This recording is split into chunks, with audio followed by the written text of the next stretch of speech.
Freedom, man. That's what it's all about.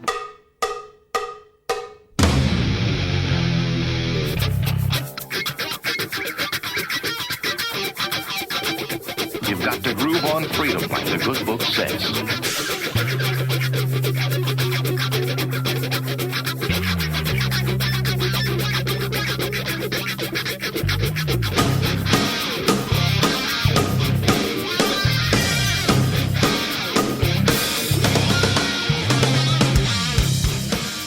Welcome. You are listening to What on Earth is Happening. This show will discuss the topics of human consciousness, mind control, natural law, the occult, and all issues that affect the freedom of the people of Earth. What on Earth is Happening will endeavor to shine light upon the darkness of our world and to offer empowering solutions to the problems we face as humanity approaches its critical moment of choice. And now, here is your host, Mark Passio.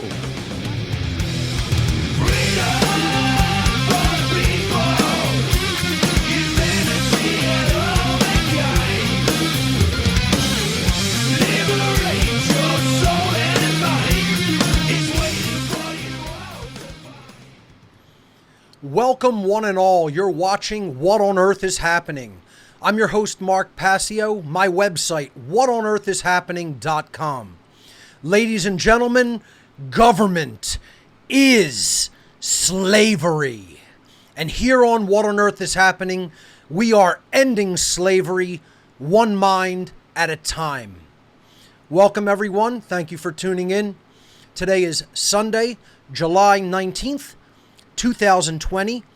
This is episode number 231 of What on Earth is Happening, and today is an all call-in show. Today, the topic is your calls for any questions that you may have and any clarification that you want me to explain regarding any topic that has ever been covered on the entire What on Earth is Happening podcast series. So if you have ever had a question that you want to ask me personally, today is the day, and we will do these call-in shows periodically from time to time. I am also introducing a new email address for questions because, my inbox gets super crowded and I don't have time to get to all those questions. I'm isolating questions now with a new email address. If you have questions, you can also send us an email to questions@whatonearthishappening.com. And I will keep this inbox permanently, and I will field some of the best questions from there for highlighting on future shows. So, let's jump over to my slides, take a look at the artwork for today, and I'll go through a few slides before we begin. Thank you to Brett and the graphics team. This is show 231. There's the title card. Couple of quick announcements. We are still accepting donations for my premiere documentary film entitled Mark Passio and the Science of Natural Law. It's coming along great. We are really on target with this. Thanks to your generous donations. We have 5 donation tiers at gifts.whatonearthishappening.com. All donations go to production costs. All donors receive a free copy of the documentary on flash drive and DVD. Please do not use the regular donation page. Use gifts to make a donation toward the documentary. Okay, gifts.whatonearthishappening.com, and then you can click on documentary, and then you will see the donation tiers there. Also at Gifts, we have new t-shirts, including the Mark Passio and the Science of Natural Law design. And we have new long sleeve t-shirts in 3 designs. So all t-shirts are back in stock. You can get them at gifts.whatonearthishappening.com, along with my latest presentation that I delivered as part of a teleconference out of Madrid, Spain, which is entitled Worldview Violence and the Real Pandemics. Again, another popular item that we've been giving in return for a donation is the complete Mark Passio One Great Work Collection solid state drive that has all of my publicly available work all on one solid state drive. It's been a pretty popular item. People are really getting a lot of value out of that. So all of that is available at for voluntary donation at gifts.whatonearthishappening.com. It's a way that you can help fund our efforts here at What on Earth is Happening. I announced last week that we are now proudly working in cooperation with the Autonomy Unlimited group. And this is the brainchild of Richard Grove of tragedyandhope.com. I've been working with Richard for a while. He is the gentleman who, he and his crew recorded and edited and released my natural law seminar. So if you want to check out more about the Autonomy group, I highly recommend it. You could check out getautonomy.info. The How to Become the True Media seminar is ongoing. Last week was our second class. It went really well. We had a lot of good discussions and questions. I've gotten a lot of good positive feedback thus far. I trust that I am moving at a pace that is acceptable for total beginners, novices, and intermediate people alike. Class number 3 is going to be this coming Tuesday, July 21st. The webinar is launched at 7 o'clock p.m. That gives people 1 full hour to come into the webinar. Class instruction begins promptly at 8 o'clock p.m. Please be on time, or you might miss important information that will not be repeated during the course of the class. So people were pretty good about being on time last week. Let's keep up that good habit. I always recommend to keep a notepad handy for taking notes and questions. And then again, people have seen I stop, relatively at frequent intervals to take questions during the class time. And then we can also continue with some questions and comments at the end. I've been basically keeping the webinar open for at least an additional 2 hours after formal class instruction ends at 11 p.m. Headphones are recommended if you want to interact with the class. If you don't want to interact at all or ask questions, you don't have to use headphones. But if you want to interact with the class, please make sure you use headphones to eliminate feedback or echo. If you have any technical problems or any other issues regarding the How to Become the True Media seminar, if you are an enrolled student, please email truemedia@whatonearthishappening.com, and we will do our very best to field any questions or concerns you have as an enrolled student. So once again, this is going to be a question show, a request for clarification. Anything that I have ever talked about on What on Earth is Happening is fair game. I'm going to ask people, please do formulate a question, okay? Or formulate a question regarding a clarification. That's my only request for you as someone who is calling in today, okay? Please have your question ready, okay? It's not a long comment that we're asking for or feedback. I really want to field questions. So it's a show for you to ask questions of me and then allow me to respond and clarify to the question. That's really what we're looking for here today, okay?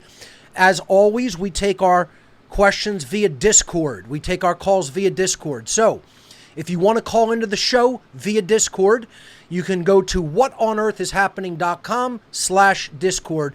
I'm also showing that. We have that here in the lower third. I'm also showing that in my slide.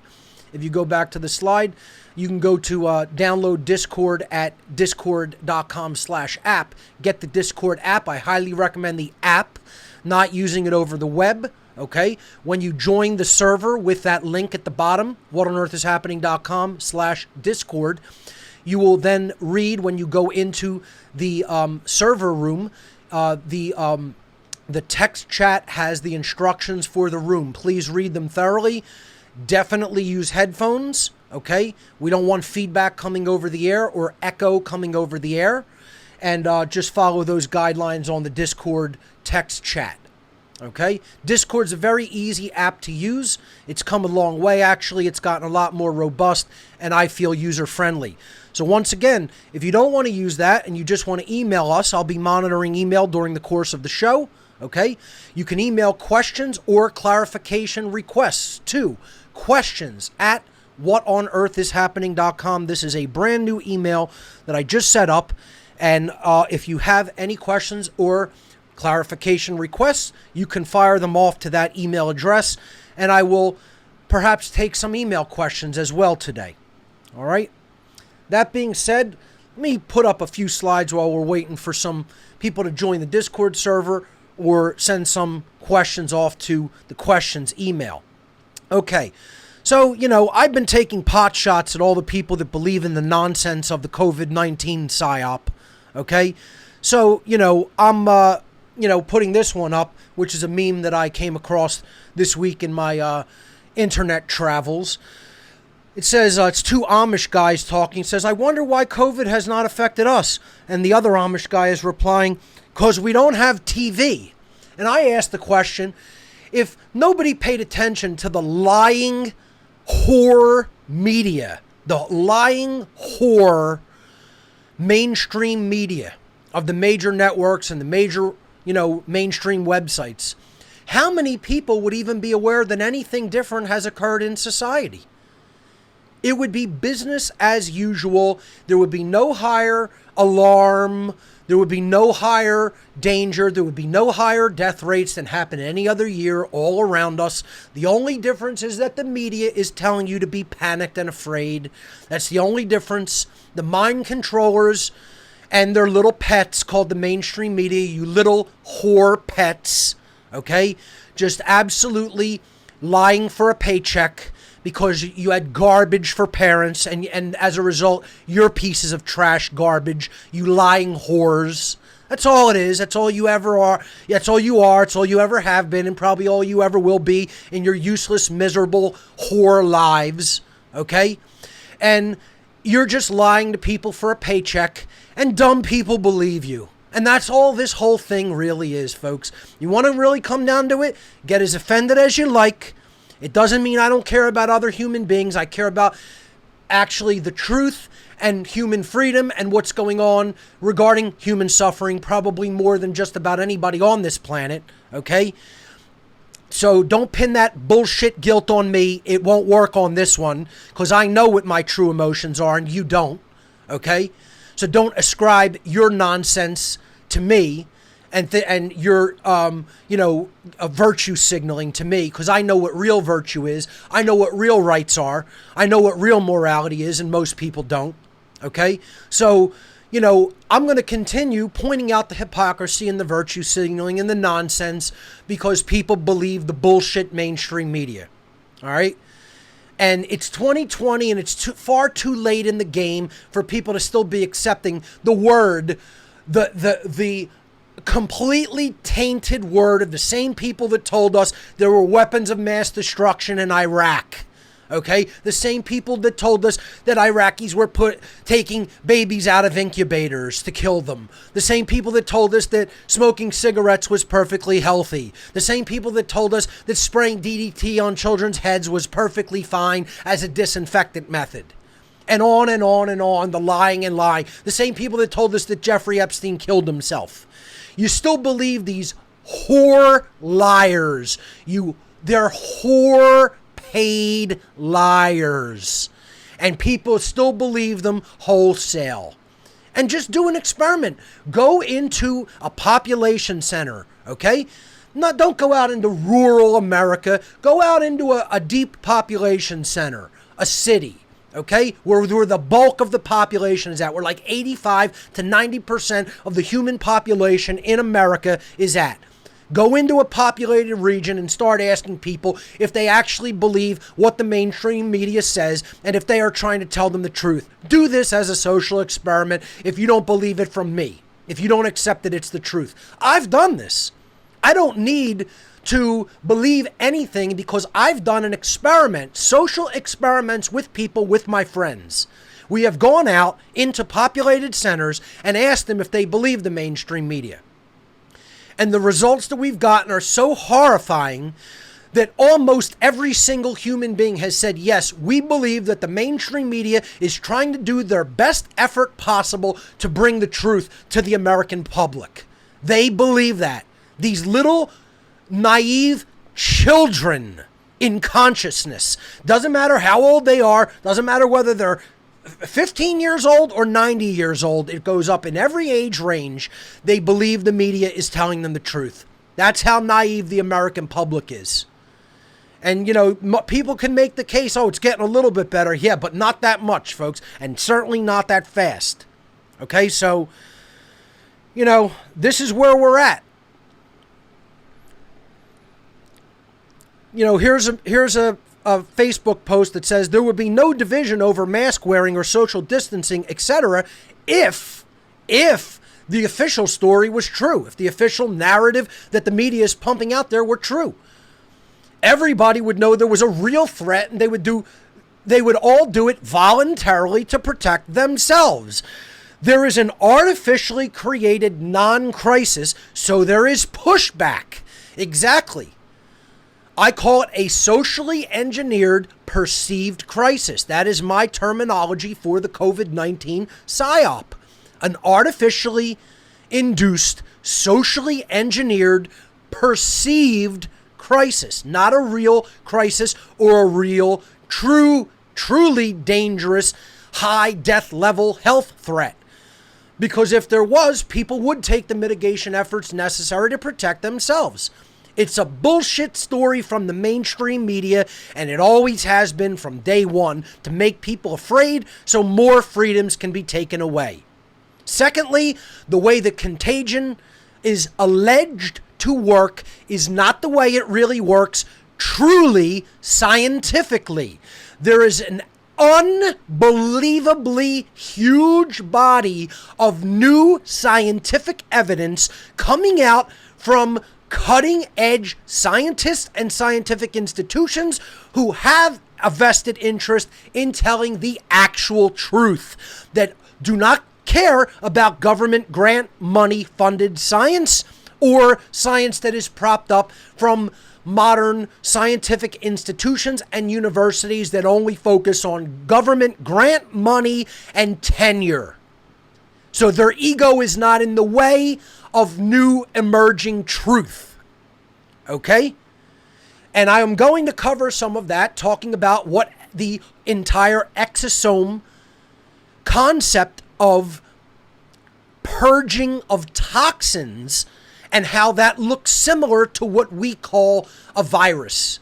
The entire model of disease transmission has to be reevaluated in the scientific and medical communities. And it is being done. That is actively being done. You just don't hear about it in the mainstream media because they're paid whore liars. And if their masters don't tell them to cover something, it's forbidden and it doesn't get talked about. That's how it really works, whether you understand so or you remain ignorant of how it really works. But that's how it really works. Okay? And my worldview is not informed by dumb people's uninformed, ill-read opinions. I inform my worldview and my understanding by reading cutting-edge scientific articles in true scientific institutions' journals. That is how you get information regarding new, emerging, cutting-edge fields of science. And I do that because I have a scientific background and I keep abreast of new scientific discoveries. Most people don't do that, so they're dumb, ill-informed, ill-read human beings that only have a dumb, uninformed, ill-read opinion of something that the whore-lying media told them to believe. That's not me. My mind doesn't work like that. And if yours does, you're unqualified to tell me I have to adjust my worldview according to your dumb shit for brains worldview. And I'm not going to do it. And you're not going to intimidate me into doing it. You got that? Good. Get it and understand it. Okay? So, let's continue. Another great meme going around. The most dangerous habits in the world today aren't drug habits, they're ideological habits. Unexamined ways of thinking about reality. This is exactly the case.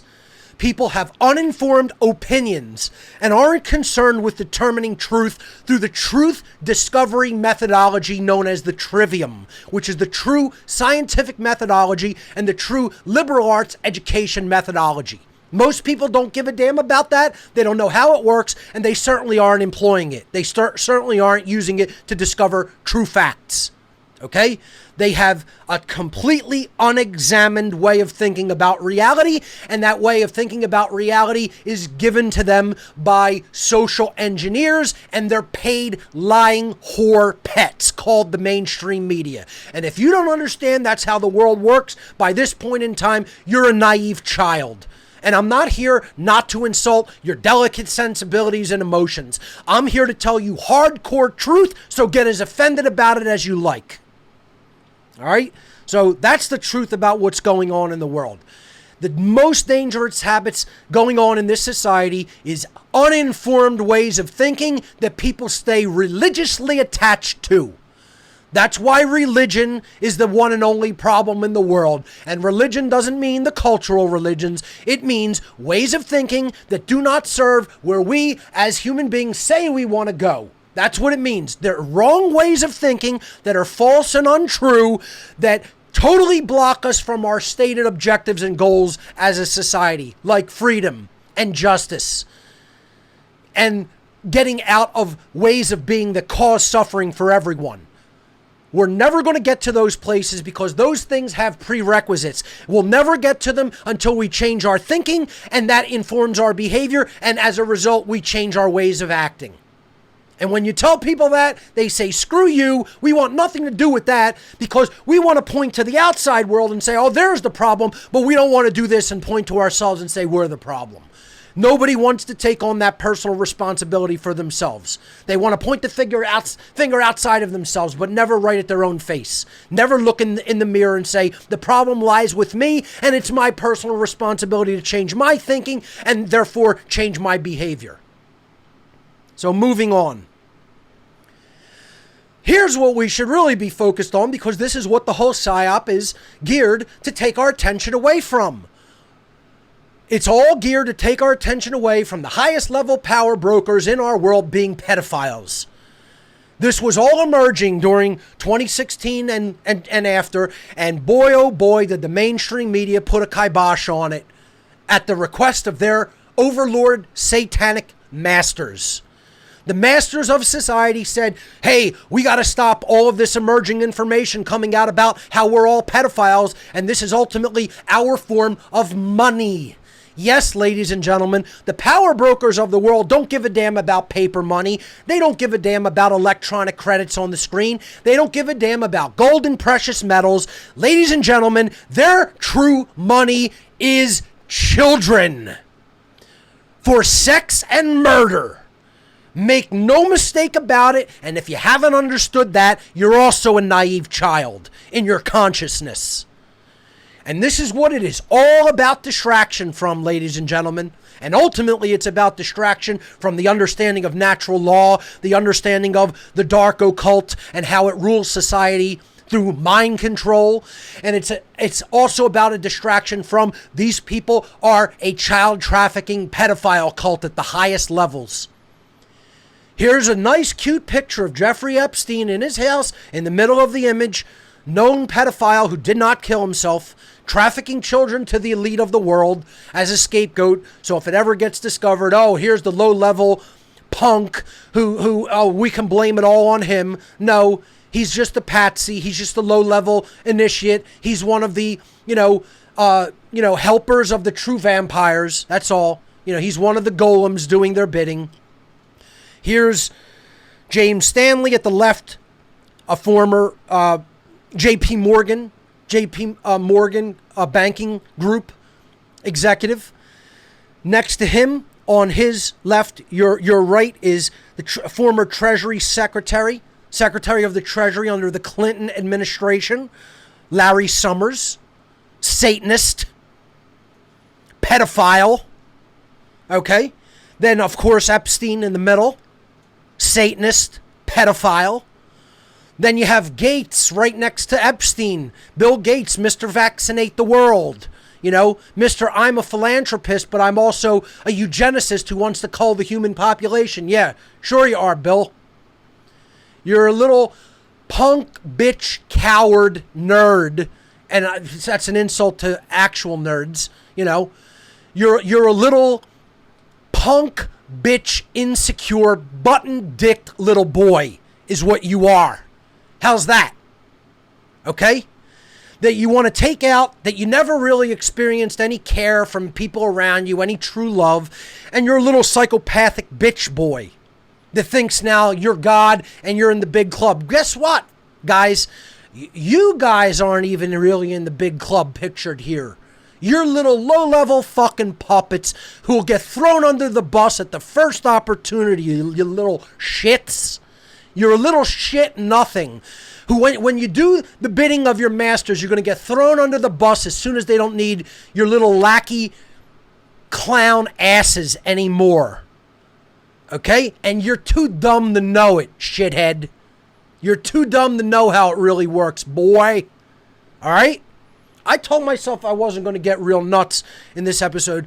Folks, I just came back from a little mini vacation. I went down to the Jersey Shore to try to relax, with some family and just, get out in the sun for a little while. I'm trying to tone it down. I'm trying to get it, get my emotions under wrap and not affect my health with my rage, because it gets considerable and it can start to affect your health for the negative. So I'm trying to contain that a little, but guess what? I get angry at how many people still don't understand this. Next to Gates is Boris Nikolic, who was the Bill and Melinda Gates Foundation science advisor. Okay, so it's all a big club. You ain't in it. You don't understand that these people serve the true elitists of the world, and they're all involved in child sex trafficking and pedophilia. Next slide. Sorry, guys, I accidentally hit that twice. You think the Wayfair scandal is bad? Wait until people start waking up to what this picture means. And, for people who don't know what the Wayfair scandal was, that was all about potential child trafficking, because it's like, a company that sells different pieces of technology, and they're all basically very affordable until you get to some of their interesting file cabinets that have absolutely no technical reason for being more expensive than other filing cabinets, except they're selling some of them for upwards of $10,000 and $20,000, because it's not a filing cabinet they're selling. They're trafficking children through it. This is a classical example of how child trafficking works. You could find luggage on eBay that sells normally for a couple $100, and people are selling it for like $30,000 because it's not luggage that they're actually selling. It's a listing for the trafficking of kidnapped children. So what this society is, it's known in the dark occult world as the Red Shoe Society.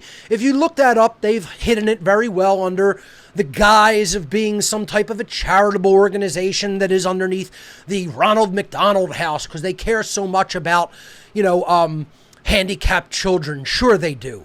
Yeah, they care a lot about small children, because this is an image of the Satanist in the middle and child trafficker in the middle, right on the right-hand side in this image of the blonde woman, is Anthony Podesta, John Podesta's brother. John Podesta was the campaign advisor of Hillary Clinton during the 2016 presidential campaign.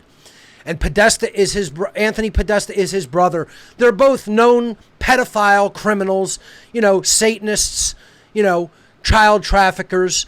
And here's an image from one of his favorite artists, okay? He has these sick, twisted artists. We're going to show you some of this imagery. You can research it. You could type it into Google Images. You could type it into any image search you want to type it into, DuckDuckGo images, whatever, okay?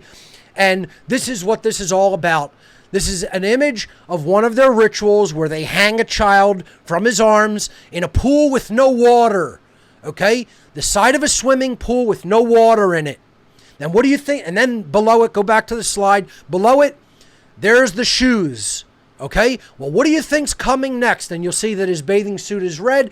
You could see all kinds of images with little girls sitting with red shoes on the edge of a pool with no water on the ledge. Okay? No water in the pool, bound in most cases, hanging on the ledge, and then there's shoes below them, because they're going to gut the child either at the neck or at the intestines, let the blood drain down onto the shoes, or perhaps cut the femoral artery in the leg, let the child bleed out onto the shoes, and then they continue to dye them red, leaving the blood stains in them. Okay? That's the sick, twisted rituals of this satanic cult that runs the world. This is how the cult operates, and they do worse. because occasionally they will make these shoes for higher ranking initiates out of human leather. They will flay the face of the child by cutting with a scalpel at the hairline of the child. And then they will pull the skin down over the face, flaying the face and exposing the skull. Allow the child to die like that, and then make shoes from its skin, of its face. You want to know that's how bad it goes. That's the extent that it goes to, ladies and gentlemen, and worse. And worse than that. And if you don't believe it gets worse, ask my friend Jay Parker where it goes, who witnessed these rituals personally. Ask my friend and colleague Kathy O'Brien what happened, who has razor carvings in her own labia from this sick satanic cult, from the torment and torture she endured. My friend, personal friend Jay Parker has neurological issues because of being hit with cattle prods, the electrical shots from cattle prods that the cattle is hit with to push them into their slaughter pens. Okay? So this is nothing compared to where it goes, to how sick this cult is. Back to the image, these people are proud of it. If we could switch back over to the slide, please. These people are proud of what they're involved in. They're laughing about it. And some of them know and some don't. But I'll tell you what, the ones that know are laughing right along with Anthony Podesta, who certainly knows what it's really about. And folks, we could go on and on with this. I'm going to step out of the slides momentarily. Let's switch over to my web browser. Okay? Yeah, switch over to my web browser. Okay? Here's some of the art that comes up as a result of just a simple search, Podesta artwork. Here are some girls. You could just look at the image. Okay? Again, in a pool with no water. Often, you'll see the binding implementation of ropes or chains, and then look at them all covering where would be the anus. Little children stripped down and with their hands in that position, because what it symbolizes is going to be rape and torture and eventually murder.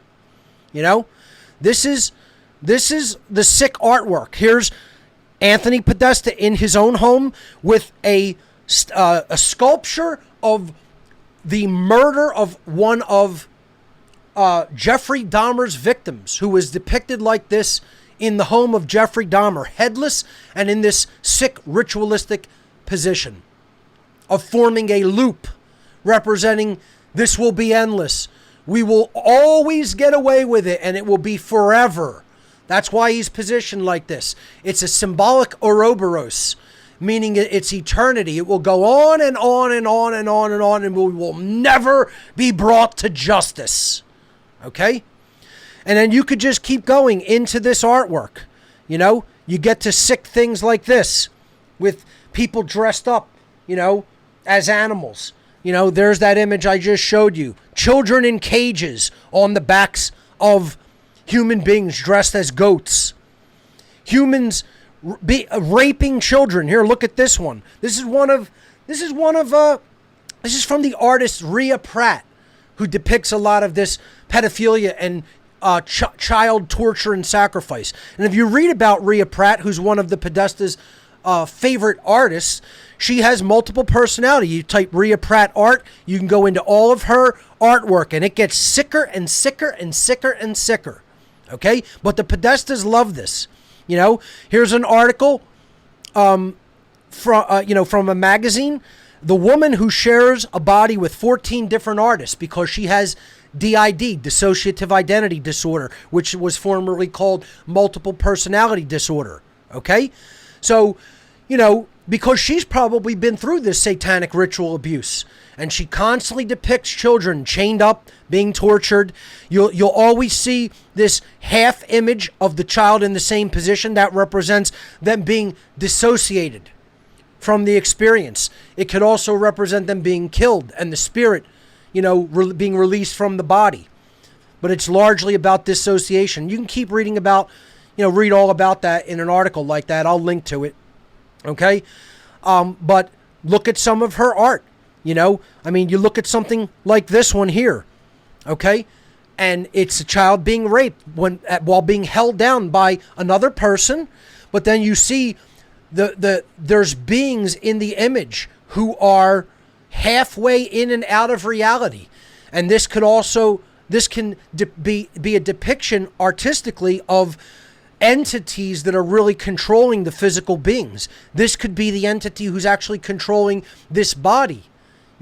This could be on the other side of the bed, the entity that's controlling this person, holding the child down. Okay? And you can see this over and over and over again. Here's them torturing a child. Often they'll use electronic methods of torture. Okay? But it's some sort of a sexual act, stepping on the child. And then there's the child's body, dissociated and or in the process of dying. Look at this one.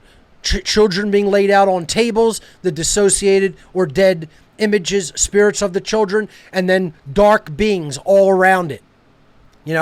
These don't even look like human heads. Okay? And you can go on and on and on and on. Here's the use of cattle prods, often described by, people like Jay Parker when they talk about the satanic ritual abuse methods. Okay? And then again, a being in the same position as the being doing the torture with the child chained up in probably a pool with no water. Other children covering their ears. Why is he covering his ears? Because he's hearing the electrical discharge of the cattle prod, which is extremely loud. You ever hear a taser discharged? You ever discharge a taser yourself and hear how loud it is? Well, imagine a cattle prod and how loud that discharge is. So it's almost deafening, especially to a child. So they're in a fetal position, recognizing, traumatized by the torture, and with their hands over their ears. And then, you see the electrical discharge of the child who's chained up. And you could go on and on and on and on and on. And this is their rituals. This is what they do, ladies and gentlemen. Here's a rape with all these other beings feeding off the energy and the child dissociating and or dying. And you could go on and on and on with it. And this is what the Podestas revere. They revere stuff like this. Okay? They have it all hanging in their home. You can go, all you got to do is type Podesta artwork. And it's not by them. It's what they put inside their own homes. Demons hugging little children. Sick stuff. Sick stuff, folks. This is what they're into. All right? That's what we're being distracted from with the COVID-19 alleged crisis. Okay? This is what it's all ultimately about, folks. It's not about anything else. It's about because it was coming out publicly. This is what the whole fake media narrative came out of. This is what the whole Russian collusion narrative came out of. That this is the cult that runs the world. You're not in it, and this is their practices. It's described by a ton of people. It's been described by children. It's been described by Hollywood insiders that have been the victims of the cult. Back to the slides, because I'm going to move on now, okay? And then we're going to go to calls. But this is a low-level part of the club. This isn't even as high as it goes. You think the Podestas are as high as it goes? They're low-level minions, rank-and-file minions who at the first sign of any trouble will be the first people thrown under the bus like their buddy Jeffrey Epstein. Just to detract attention and make idiots who don't know any better think, oh, that was just some sick person who formed a child pedophile ring on his own. No, it goes up to the highest levels of power in society, all the way up to the highest levels of government and beyond, to the real power structure. Through the shadow government or deep state and up into the high levels of the dark occult. The real mind controllers and social engineers whose names you'll never hear. Moving on. This individual, Angela King, is running for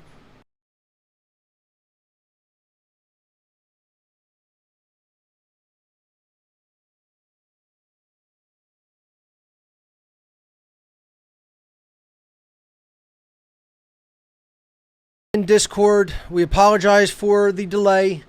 All right, folks, what happened was our streaming software seems to have crashed out on us. I apologize for that. It looks like we are back broadcasting again. Hey, when you start to talk about this stuff, folks, look at what magically happens. Hardly ever a problem. And now, our stream goes down in the middle of talking about this. It's very coincidental, don't you think? No, it's just a coincidence, folks. It's just a technology problem. Don't worry about it. Nothing to see there. Back to the slideshow. Okay, if you can please adjust my monitor there, full screen. Thank you. This potential candidate for the House of Representatives is saying this isn't about COVID-19 or Black Lives Matter. This is a major cover-up for pedophilia and human trafficking. Amen. Amen. Hey, this woman understands. Great. Let's try to get the public to understand that. And then another piece of social media, not from the same person. Please don't confuse it. This did not come from her. Just a different, slide. I wish people cared more about who's trafficking children than who's wearing a mask. Amen. Amen, because mask wearing doesn't do anything to really slow the spread of a contagion, period. Certainly, it has nothing to do with what we're calling a virus is, which is actually an exosomal process in the body, which is about toxin removal. Contagion does not occur the way you think it occurs. You want to keep believing that, you're believing in what essentially amounts to disproven old science and old scientific theory. That's what it amounts to. You're not privy to the new shit, man, as the dude would say. Okay? As the dude said on the Big Lebowski movie, you're not privy to the new shit, man. Okay? You aren't reading the new science. You aren't looking in the new scientific journals. You aren't reading all the new articles. You're going according to disproven, outdated, old, tired science methods that now are actively being disproven in the real scientific community. There's another thread that was floating around out there that was about scientism, quoting my quote about scientism, saying scientism is the belief in science as the only arbiter of truth, that you cannot ever obtain truth about anything in the world but except scientific institutions. And people want to hear what they want to hear about that. They want to think that that means there's no such thing as science. No, I firmly understand that there is such a thing as science and scientific truth. I am not knocking science, folks. What I am knocking is scientists that do not pursue the truth. Scientists that stop halfway up the mountain and say there's nothing more to see here. There's nowhere else to go. When they don't have the truth in hand. Because of their tenure and their money and their position and their ego. You think scientists aren't human beings? Selfish human beings? Selfish, egotistical, flawed human beings like everybody else? If you think that, you're a naive fucking child just like them. To place your faith in scientific institutions and scientists as if that is the only arbiter of truth in the world, you're a naive child. And you are a believer in a religion. Just like lunatics of cultural religions are a believer of religions. You're just as fundamentalist as fundamentalist Christians, Jews, or Muslims are. Just as fundamentalist. It's no different of a religious belief system. To believe in science as the only arbiter of truth. To believe in scientists and scientific institutions. Science. Okay? If you have firm, true science and scientific methodologies in hand, and you've come to an accurate understanding of how the laws of nature work, then wonderful, fine. Then say, this is the truth, and you don't have to be worried about, putting out dangerous information. And or information that if other people graft onto, they're just spreading more illiteracy and non-awareness to other people and getting them to graft onto it like it's the gospel truth, and it's not. That's what I'm calling scientism. And people don't understand the difference between the two. There's a difference between science and scientists. There's a difference between science and scientific institutions. Get that through your thick fucking skulls, folks. There is a difference between those things. But yet people want to hear what they want to hear. Passio's anti-science. No, I'm firmly for science and firmly against dumb religious belief systems that have nothing to do with truth or knowledge.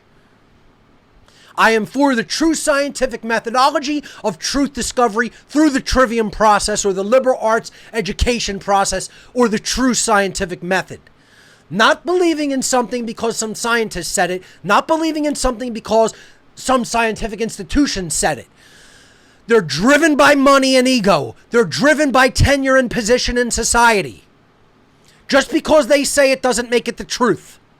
You have to research eclectic understanding. You have to research eclectic publishing, eclectic information, and then come to an understanding by using the trivium process and weeding out the logical inconsistencies and understanding what potential theory and or explanation and or hypothesis makes the most sense in common sense and understanding according to real scientific methodologies. That's how real science does it. Not science funded by money, that's not pursuing the truth, that's funding the biggest paycheck. And you don't think that that's how it works?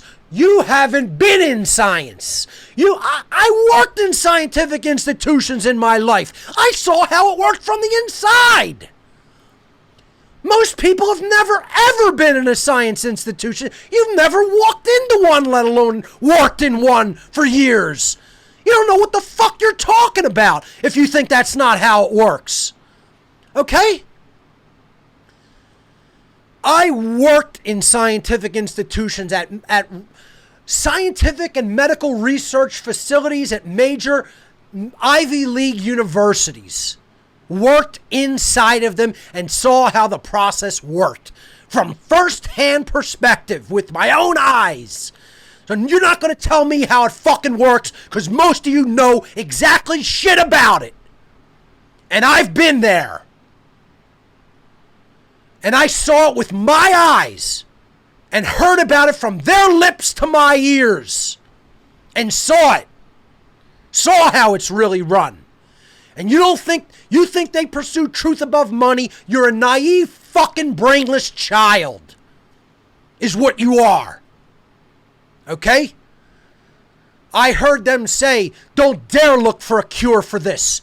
There goes our grant money and we'll all be out of a job. And if you ever say the word cure again, you'll be looking for a job. I'll make sure you'll be looking for a job. You'll be out of here so fast your fucking head'll spin. Heard someone say it with my own ears.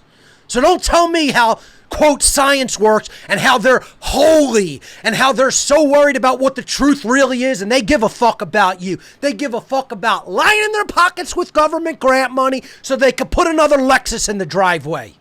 That's what they give a fuck about. I don't care whether it's your family member. I don't care whether it's your friend. You don't know how it really works, boy. You don't know how it really works, girl, and I do.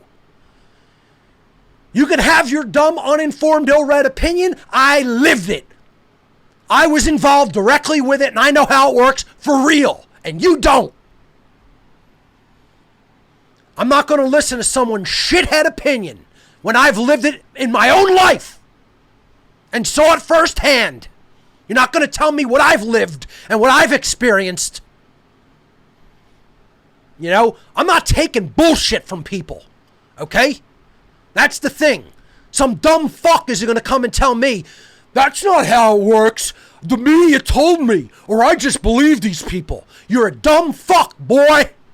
You don't know how it works because you weren't involved. And then other people who are real super low level, who have never seen it up at any higher level, I worked with department heads at major universities, at Ivy League universities. Okay? I saw what their fucking sick, fucking satanic, twisted, egotistical, egoic, selfish, fucking psychopathic mindsets were. Firsthand, every day working with them.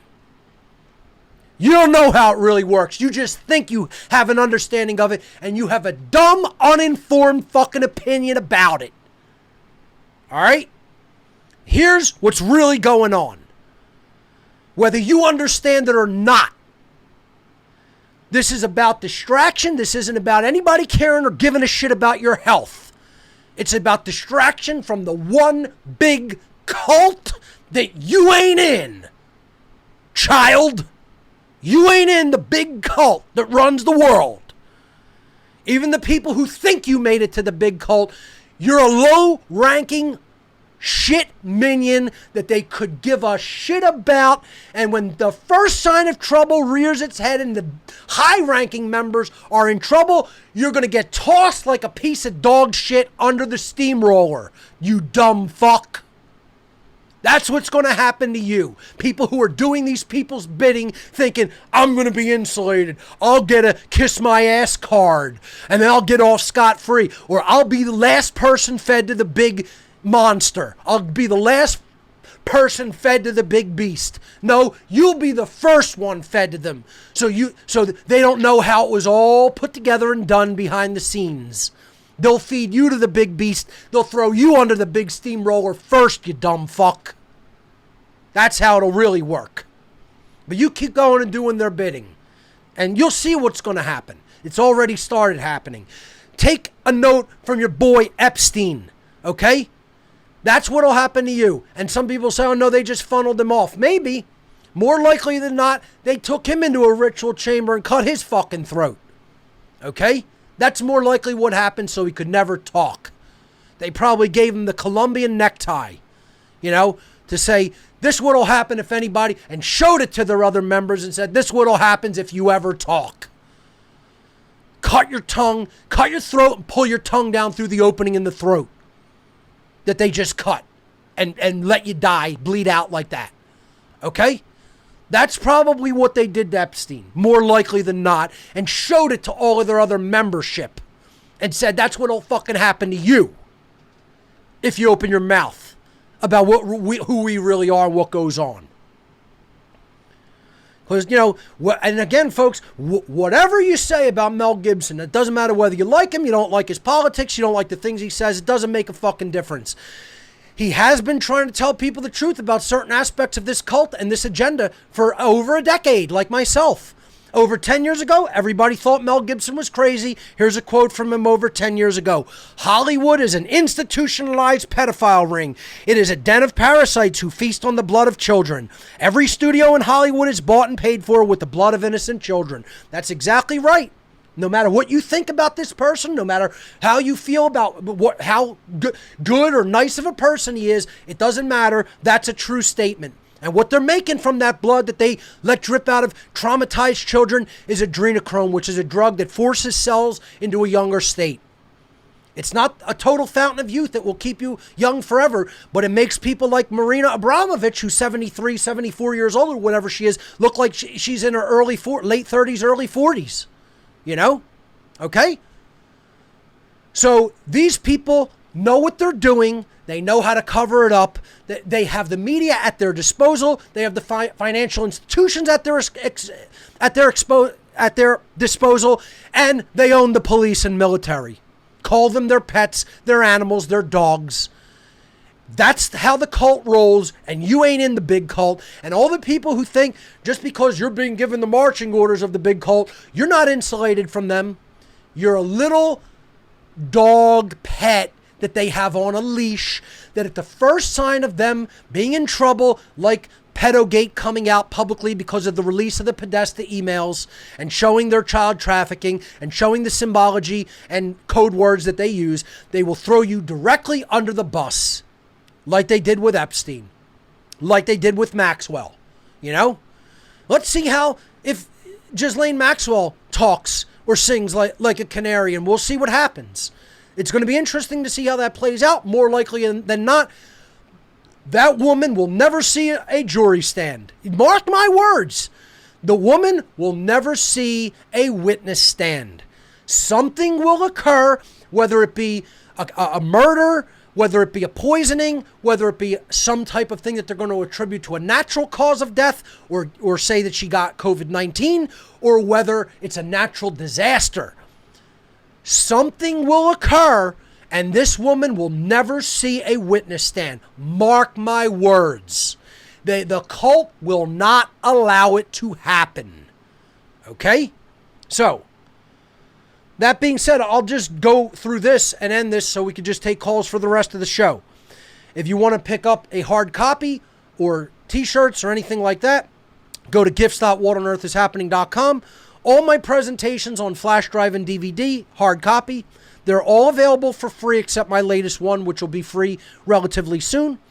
We have men and women's t-shirts, flash drives, DVDs. No coasters right now. We're working on getting some new coasters made. We're going to have some awesome new coasters made really soon. It was a popular item, but we ran out. We're going to have some high-quality wood-burn coasters coming out real soon. New, higher quality ones than the ones that we brought forward in the past. Keychains, buttons, stickers, like little novelty items. Okay, so check it out, all at gifts.whatonearthishappening.com. These are donation gifts. There's no sales here. This is not commerce. We make these hard copy items available for a donation to the whatonearthishappening.com cause. Okay, that's all it is, a donation, and then we will send you a free complimentary gift in return for your voluntary donation. If you want to get the ARC drive is an incredible collection of research data that I amassed and that helped me to come to an accurate, whole picture understanding. See, so many people out there have an incomplete picture. They don't know how it all fits together, folks. It's the number one comment I get. I wish I had a bigger picture understanding. Or, Mark, you helped me to develop a bigger picture understanding. You put the pieces of the puzzle together for me in my mind. I saw a little piece, but I couldn't see how it was all connected. Okay? That's what I help do. I'm an aggregator of information. I put the information together.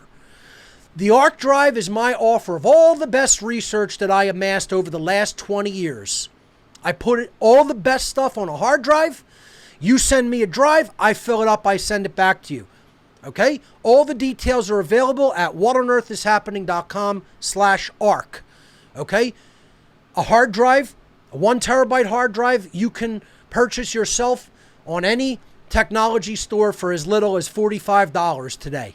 Okay? And you follow the instructions for this offer, and you will get all the research material. Okay? whatonearthishappening.com/ARC.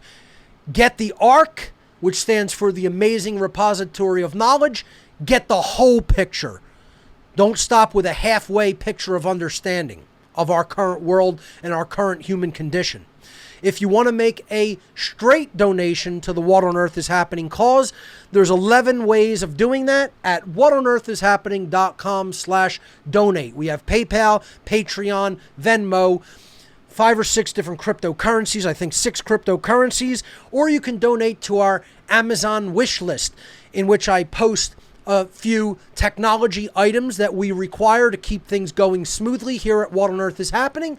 And you could take a look at that if you want to make a technology donation. Many people have done that as opposed to making any type of cash or cryptocurrency donations. And I think it's a great way of donating to the cause because you know what it's going toward right up front. And you purchase it and then have it shipped to us here at the What on Earth is Happening headquarters. All right, so that's all. We're going to go to your calls and questions now. Questions are already pouring in via email. So we may have some of that, but I'm going to go to some Discord calls first. Let me get my headset on, which is required for me personally to hear the Discord callers. All right, let's go. Let me switch out of my slides and go to Discord. Show me that one more time. My producers get my attention. Okay, great. All right, let's go to Discord. Let's hear from Luca from Germany. Luca, you are live on What on Earth is Happening from Germany. Welcome. Luca, are you there? Just unmute your microphone from your end. Let's give Luca a minute to do that. Luca, you're live on What on Earth is Happening. Unmute your mic and go ahead. All right, Luca seems to be having some technical issues. I'm going to skip him. We'll come back to you. All right, let's go to One Shoe. One Shoe, you are live on What on Earth is Happening. Welcome. Celebration. Can you hear me all right? Absolutely. Loud and clear. Oh, bro. So good. Man, I called a long time ago and I didn't do the Discord thing right, and you called on me and I was like, damn it. It happens. But anyway, it's a learning experience like anything else, but you were persistent and you made it. You got through. Celebration. Yes. Thank you so much for all your everything, bro. I wanted to say a couple things about what you were just speaking about, and then I do have some clarification questions I would love to get out. Maybe we could just do them kind of quick. Absolutely. About the pedophilia thing, yes. Just a little story to demonstrate how mind control, at least people I know, are. I was traveling with a friend, playing music, lots of long drives, and he told me about his brother raping his sister as a child. Wow. And how angry he was, and how much he didn't know what to do with his brother, and so on. He had all this fuel and fire about it. And the next day, the topic of Pizzagate come up, and he was in complete denial about that as even a possibility. Of course. So, so I didn't say anything at the point. I was just like, wow, how could you tell me about your brother? And then imagine that these people you have no idea about. You have no idea how many children and even adults go missing every year that end up being part of these types of satanic ritual abuse rituals and murder rituals. You know, I very rarely bring up any other researchers on the air, because generally I leave their work to them. But, I encountered a researcher and actually met him at one point who wrote the books called Missing 411. I can't even recall his name off the top of my head, but I brought this up to this researcher who wrote this series of books, which is sort of like an endless mystery that goes nowhere, that is about like, we have no postulation for how this happens. We only know that it happens, who's a former police officer, which ties very nicely into my former information regarding the police and their supporters, who I brought up Satanism to. And he had such a convulsive negative reaction that Satanism could be involved in any way whatsoever with all of these missing people that go missing from national parks. And, it makes me think, ye doth protest too much, if you take my meaning. Right? The people who are going to have the most vicious, convulsive, adverse reactions to bringing up that this might be cult activity at high levels. Then when I actually brought up Satanism isn't what you necessarily think it is. It isn't, teenagers burning fires and sacrificing animals out in the woods of the national forest. It's very orchestrated, very organized abduction for the purpose of high-level rituals at highest levels of government, highest levels of institutions of power throughout the world. And a lot of people who you think are on the good team might be in that cult and on the bad side, like police, military, bankers, judges, politicians, etc. Okay? And you know what he actually, I'm not talking about figuratively, ladies and gentlemen. And if anybody could bring up his name, I'll say it on the air, because I really don't care. Okay? And I'm not trying to, quote, embarrass anybody. I'm telling you, this caller has brought up denial. I've never met a better example of denial than an alleged researcher. And I say alleged because, again, he sets up his tent on the side of the mountain before the ascent. He says, I'm going to make the big journey up to the top of the mountain, and then the mountain's all the way off in the distance. And he moves forward, and then when he gets to the foot of the mountain and looks up at it and where it goes, he goes, set the tent up right here. And he goes no further. He makes the journey to the foot, and then he says, yeah, I'm not climbing this big bad boy. No way. Okay? That's not research. You know what that's called? It's called fucking ego, and thinking you know it all, and thinking you have all the information you need, and therefore you say, this is all off limits. And you know what it's called? It's called being in a low-level satanic mindset and not even understanding that that's the mindset you're in. And I don't really have any respect for that mindset, but I didn't make it confrontational, because let me tell you, here's what this individual did. to me directly in person. Okay, I've brought this up to tons of other people, and they were able to have a respectful conversation with me. Whether they immediately accepted it, you don't immediately accept it, you don't immediately reject it. That's the mark of true intelligence. That's the mark of true respect for other people. You don't say, I'm going to immediately accept this because that's blind belief, or you don't say, I immediately reject this. Well, this alleged researcher and author, okay, immediately rejected that out of hand without listening to any piece of evidence to the contrary, okay? And do you know what he did? At his own table at a conference where we met, okay, he physically turned his back on me at a 180-degree angle, facing me like this. Yeah, his name is David Paulides, by the way. His name's David Paulides. Okay, I don't really care who knows him, whether anybody who knows him is listening. Okay, he struck me as incredibly disingenuous and not concerned about any moving forward of understanding what may be occurring regarding missing people. It seemed like it was all about selling books that give you a nice, endless mystery to pursue, one after the other, and really it postulates nothing and they go nowhere. And I've checked out his books, okay? And it seems like an endless mystery that lots of people love. They love the endless mystery that goes nowhere and postulates no real explanation, okay? But when I brought up Satanism, that can't possibly be true. And how dare you even insinuate that anybody at institutions like the police or military or politicians are involved in stuff like that?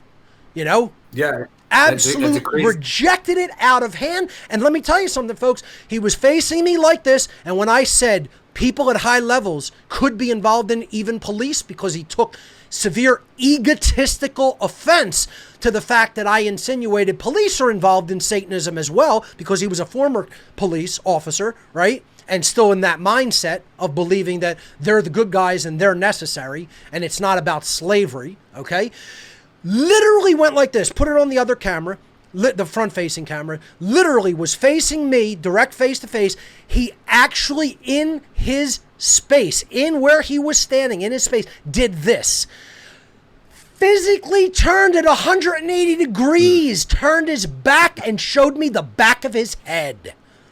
A child's move. Coward. He thinks he's a man. Words caused him to do that. I did no aggressive action or behavior. He wasn't even openly willing to listen to my words. And folks, let me tell you something, folks. It takes a lot for me to ever mention another researcher on the air, to even mention their name. I never do that shit.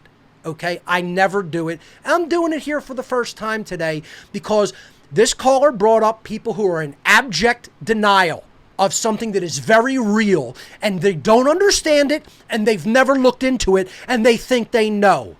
That's not research. That's not the pursuit of truth. That's satanic ego. That's satanic ego getting in the way of the pursuit of truth. And then somebody who thinks they can speak to my life experience. Once again, this is who people like this are who I'm talking at. When I say, you don't know me, you don't know what I've lived through, you don't know what my personal experiences have been, you don't know what the personal experiences of personal friends of mine have been who I know are not lying, who are telling me the truth because it directly corroborates my life experience. You haven't been in those places.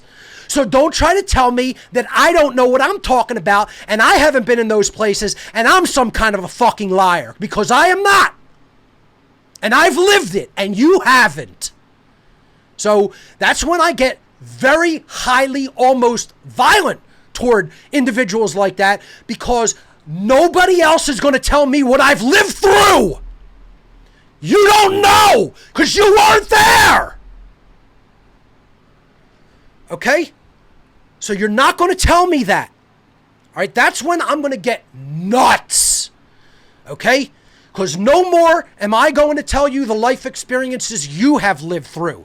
But don't dare try to tell me what mine have been and have not been. So, I'm going to calm down and not go that nuts. Okay? So, I feel you. caller, please, And please go ahead.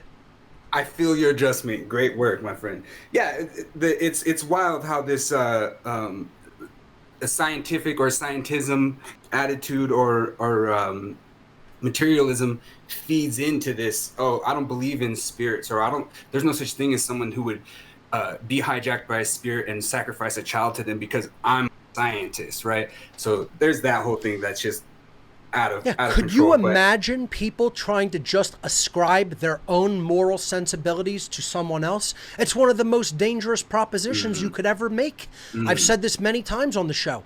People think, oh, they would never do that. No, you would never do that because you have some moral sensibilities and understanding of morality.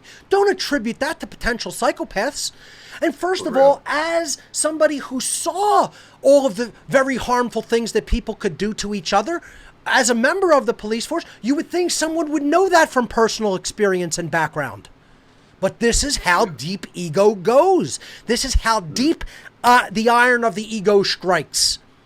You know, none of my colleagues could ever be involved in that. That's one of the most incorrect, wrong, and satanically egotistical things one could ever think.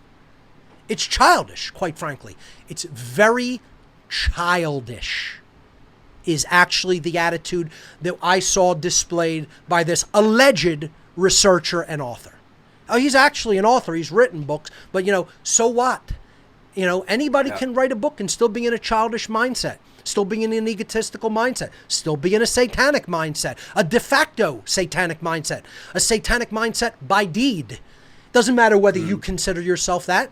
Again, look, folks, I could show you articles in the Church of Satan's own literature that was called de facto Satanists. They used the term where they're talking about this person is a de facto Satanist. We love how they think. They think exactly like us. Okay? They don't know that they're a Satanist. They don't claim to be a Satanist, but they're praising people in articles that they've written called de facto Satanists. And they praise them and they go, this is great that our ideology is infesting other people and getting into their psychology and mindset. Pretty soon we'll have them all. Just as a quick thing, could you call that something else real quick besides de facto Satanist? Satanist in action, a Satanist indeed. Okay. The word de facto, the word de in Latin means of or from, or by. I feel like, and then facto is from the verb facere, F-A-C-E-R-E. That's the infinitive. F-A-C-O means I do. Okay. F-A-C-T-O, I do. And then facere, F-A-C-E-R-E, is the infinitive, which means to do, right? So by deed, literally by deed, or in their deeds, they are Satanists. It doesn't matter what you say by mouth. You can claim one thing, but be another. You can claim that you have a, moral or godly mindset. You can claim that you are Christian and follow the teachings of Christ in the New Testament. You can claim that you are a ostensible Jew who follows the teachings of the Torah. However, indeed, you can act quite differently than that. Okay, so that's why I like the term de facto Satanist. It means that in your deeds you are satanic, in your thinking and in your deeds you are following the precepts and the ways of thinking and behaving that most Satanists practice without actually even knowing it. And guess what, folks? That's where most of the world is at. Most of the world are de facto Satanists. This religion has been propagated. So I thank you for bringing up those points. Do you have any other quick questions? Yeah, I would love in the name of qualifying or clarifying some questions. What I found in looking through your work, which I've gone through all of the stuff that you have on your website at least, is that when I hold a question that pops up from one of your shows, it gets answered. Maybe not always by you, but it gets answered at some point if I hold it true. Because you're asking the universe to provide that information by the very speaking of it, whether in your thoughts or saying it aloud. That's how the universe works. That's why when you go off, the word question is very revealing. Quest I on. The quest for the truth will turn the eye on, will turn the central or middle or third eye on. It's right in the word. Ask questions, pursue truth. Yeah. Perfect. So my question is about when you talked about the true Holy Trinity, thoughts, emotions, actions. You seem to imply that there was an order to them. One came and then the other. That's right. But I'm not sure if that's true. And if you do hold that as true, could you elaborate that on a little bit? Yeah. Ultimately, I put it in the order of thought, emotion, action, T for an acronym. Okay, because thoughts are the essence, right? But really what drives the quest for the truth is care. Care comes first, right? But we have to put the truth and principles first in our lives. So we have to care enough to go deeply into information and knowledge and learn what's true. Then the order is truth, love, freedom. We know the truth, so we care enough to act the right way and create a society that is based in freedom. Okay? So you could really say it's care, truth, love, freedom. You know, love would just be the agape form of love, is love for truth and love for all. You know, a love for, it's cosmic love. It's not even brotherly love. It goes beyond that. Okay? It's love for the truth that comes first. Then it's truth, care for our whole human situation, and then creating freedom through our actions, through our behaviors, which is what wisdom truly is. Okay? So it would be like care, truth, or attaining knowledge, understanding. Okay? That's the love part, coming to an understanding of what it means for all, and then wisdom is right action. Okay? So it's the trivium that has to be underlaid by cosmic care, by capital C care, or all capital letter care. That's the thing that holds the whole seed of life together, in the image that I gave of the 7 hermetic principles being bound by an outer 8th circle, the lost principle, as I call it. So thank you for your question. I hope that explains a little bit. I'm going to go on to some other callers and maybe some emails. So One Shoe, thank you. Great question and great insights. Celebrations. You got it. All right. I'm going to go to an email real quick and then to another caller. Email. I'm not going to give names on the emails. I don't know who wants their name because I can't actually speak with them. So I've been wanting clarification for a while on this. Could you please define what harm is? It seems like such a subjective thing. I'd like to know your non-subjective response to this particular question. Thank you. Okay. From the formulation of the question, I could immediately tell that you have not been through all my podcasts and or even my entire natural law seminar in its entirety. You may be a new listener, so let me frame the answer to the question with this caveat to begin with. You should not be listening to or watching What on Earth is Happening this late in the game out of order or out of sequence. I usually say this at the beginning of every show. What on Earth is Happening as a podcast is cumulative information whose earlier episodes are prerequisite knowledge for this episode, meaning you cannot skip around and go out of order for the podcasts in the whole series called What on Earth is Happening. You have to start at podcast number 1. And then when you are finished podcast number 1, proceed to listen to podcast number 2. When you are finished with podcast number 2, you should proceed to podcast number 3. Not 5, not 12, not 201. Only listen in and watch in order. It's a progression of knowledge. It's cumulative knowledge that the later episodes have prerequisite earlier knowledge that must be understood first before proceeding. I've said this so many times that it's ridiculous, yet people still insist upon listening out of order and then asking questions that have already been answered. And I'm not going to beat up the writer of the email over it. I'm just giving you that information. You would already know this had you listened in order or viewed in order. It would be very clear to you already. Okay? So you're probably skipping around and going out of order, and you have not realized this has been answered probably hundreds of times already. Okay? Harm is not subjective. It is very objective. People insist upon insisting that it is subjective when harmful behaviors are very real and physically definable. Okay? They are very knowable and they are not subjective. They are all objective behaviors that we do.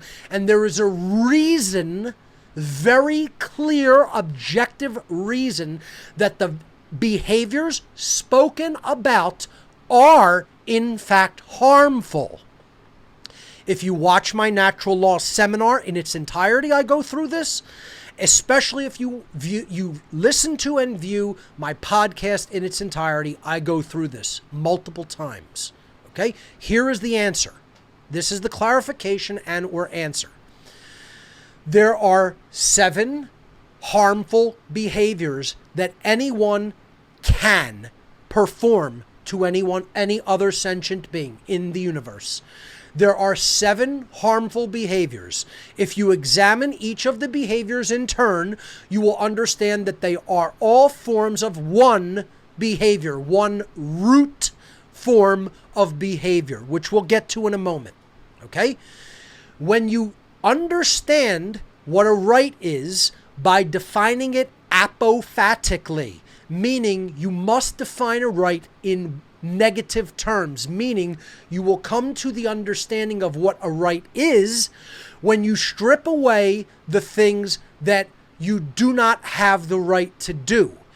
So, a right is any action that you are capable of performing that does not initiate harm to another sentient being. And this does not mean plants, this means sentient beings, those who are imbued with animus or spirit or soul, capable of moving independently. Plants are not that. They are not truly sentient. They display mimicking behaviors or stimulus response mechanisms of sentience, but are not themselves sentient, independent creatures. They are extensions of the one sentient form of life that is the earth itself. Okay? They would be like hairs on a human arm, which could be clipped and regrow without killing the organism. If you look into Rosicrucianism, you look into high-level Freemasonry, you look into high-level Kabbalistic tradition, you will understand that all of this and forms of life and methods and views of consciousness regarding life in all of the kingdoms of life have been talked about, explored, explained, and you don't have to take any of their word for it.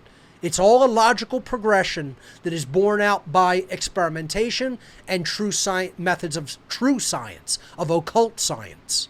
Okay? So, stepping away from that for a moment, we're talking about what you can do to sentient beings. All rights are behaviors that you as a sentient being that is capable of understanding this difference between right behavior and wrong behavior. You do not apply natural law to the animal kingdom because they are beings that do not have a developed enough brain to ponder, conceptualize, and perceive natural law, meaning the moral laws of creation and what objective morality actually is. Therefore, animals who will go along with instinctive stimulus response mechanisms and lower order instincts are not bound and held to the same moral law consequence of higher order, higher thinking, and higher brain function beings such as human beings who have the capacity for the understanding of objective morality. That's called true holistic intelligence, which is made possible by our higher order functioning brain, specifically the part of the brain known as the human complex or human neocortex of our brain. I've explained this ad infinitum, ad nauseum in former shows. You can get all of that in the podcast series, which is where all the bulk of the accumulation and teaching of all of my accumulated research is in the podcast series. That's why it says on the homepage, start the journey to true awakening. listen to the podcast in order here. Click that button and listen in order, watch in order. Don't skip around. Take your time, go at your own pace, and you will understand. If you do not do that, you more likely than not will not understand. But that's up to you. That's your karma. That's your dharma and karma. Okay? If you do that work, you'll be fulfilling some karmic debt. If you don't do that work, you're not doing your dharma, and you'll stay as ignorant as you are now. Okay? It's not up to me. That's up to you. People go, oh, that's hundreds and hundreds and hundreds of hours of material, thousands of hours of material he wants me to go through. Yeah, I do. Yeah, that's the least you can do. I probably took tens of thousands of hours to research it and to present very well organized findings in a very meticulous, ordered way that is very deliberately chosen in order so that people can reevaluate their stubborn, egotistical, satanic worldview that's a morally subjective worldview, as I can tell so many people are still in, which is part of Satanism. De facto Satanism, as a matter of fact. Okay? So, it isn't relative. It's very objective. And here are the objective standards of what rights are not. See, to understand what those actions that you may do that are rights, which there's an infinite number of behaviors you may perform that do not initiate harm to other sentient beings, you have to know what behaviors constitute objective harm. It's not about your feelings getting hurt. It's not about you hearing something that makes you uncomfortable. That is subjective, because all that matters is whether it is true or not. It doesn't matter how it makes you feel internally. Your feelings can get hurt, but that doesn't mean objective harm is happening to you. That's why that's subjective and not objective. Objective harm means actual physical harm, somebody being defrauded of property or rights, rights being usurped, freedom being taken without just cause, meaning it's not justice. It is subjective morality that's being enacted upon them. Here are the objective forms of actual harmful behaviors. These are the real 7 deadly sins, not the bullshit, morally relative, so-called 7 deadly sins of organized religion, which are the 7 morally relative vices that are not true crimes that are taught in Christianity, Catholicism, etc., are pride, gluttony, sloth, lust, anger, jealousy, greed. Those are the bullshit 7 deadly sins. Pride, gluttony, sloth, lust, anger, jealousy, greed. All vices, all morally objective. Tell me who is harmed. You are not. Pride. If I'm prideful, no one else is harmed. It's a vice. It's not great to be counterproductively, selfishly prideful when you can't even really back it up. That's counterproductive pride, okay? But that's a vice at best. It's not a crime. Gluttony, that's a vice. You're doing it to yourself. It's not a crime. Might not be a great thing to participate in or help you engage in good health, but you're not doing it to another sentient being. Another sentient being. Key phrase in the definition of what a right is, okay? So I love this question. I'm going to take a little bit of time on it because this is the essence of everything we teach here on What on Earth is Happening, and it needs to be understood. Pride, gluttony, sloth, laziness, okay? That is also a vice. It's not a crime. If you're lazy, okay, you're doing that. That's yourself doing it, okay? So if you're ultimately a lazy individual and you're not motivated, it's still a vice. Now, when I say you're lazy about understanding rights, that could turn into a form of a crime because you are actually harming other people's ability to maintain their freedom. But we can get into that. That's a special case instance. In general, laziness to perform certain behaviors is a vice and is not an actual harmful behavior that you do to others. Okay, pride, gluttony, sloth, lust. Lust, it's a vice, sexual, greediness sexually and, being focused on sexual gratification too much. That's a vice. It's not a crime. Rape is a crime, as we'll get to. Okay? Lust is not. It's a vice. Okay? Pride, gluttony, sloth, lust, anger, or wrath. It's been called different things in different traditions. Okay? It's a vice. I often engage in anger. I think my anger is righteous. It's righteous indignation because I am talking about actual crimes that are going unpunished. Actual ignorance that is taking place in the world, not to understand all of the injustices that are taking place around us and destructions of freedom. So you could say, hey, it's a vice. Yeah, maybe it is. But guess what? It's not a crime against anybody else. Okay? So, again, morally subjective. It's the bullshit. It's one of the bullshit 7 deadly sins. Lust, anger, I have to say them in order to remember them. Pride, gluttony, sloth, lust, anger, jealousy or envy. Okay? Once again, just looking at greedily, desiringly at what other people have that you don't have in your life. It's a vice. It's not an actual crime that you do to someone else or their property. So that's a vice as well.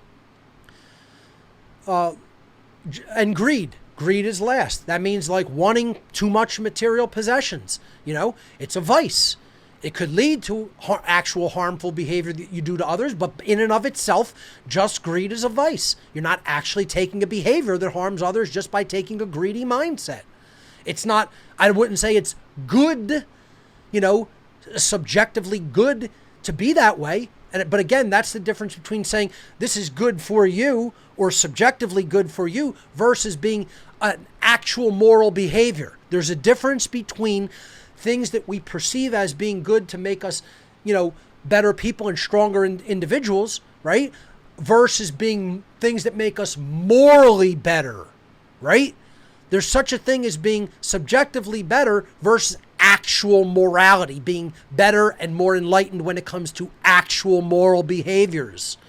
So to understand moral behaviors or rights, actions which do not cause harm, initiate harm to other sentient beings, okay? I've been really trying to be very good about making the distinguishment about causes versus actual initiation, meaning who starts it, right? Because then you'll say, oh, if you punch somebody who just punched you unrightfully, that's the same behavior. No, it is not. It is a different behavior.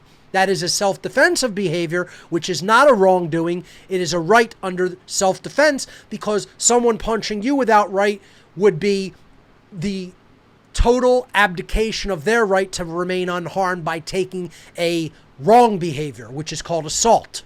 Okay, so let's look at what are the 7 true deadly sins or the behaviors that actually break natural law morality in the real world, in the real physical domain. In the 3D reality in which we live, they have objectively provable harmful results.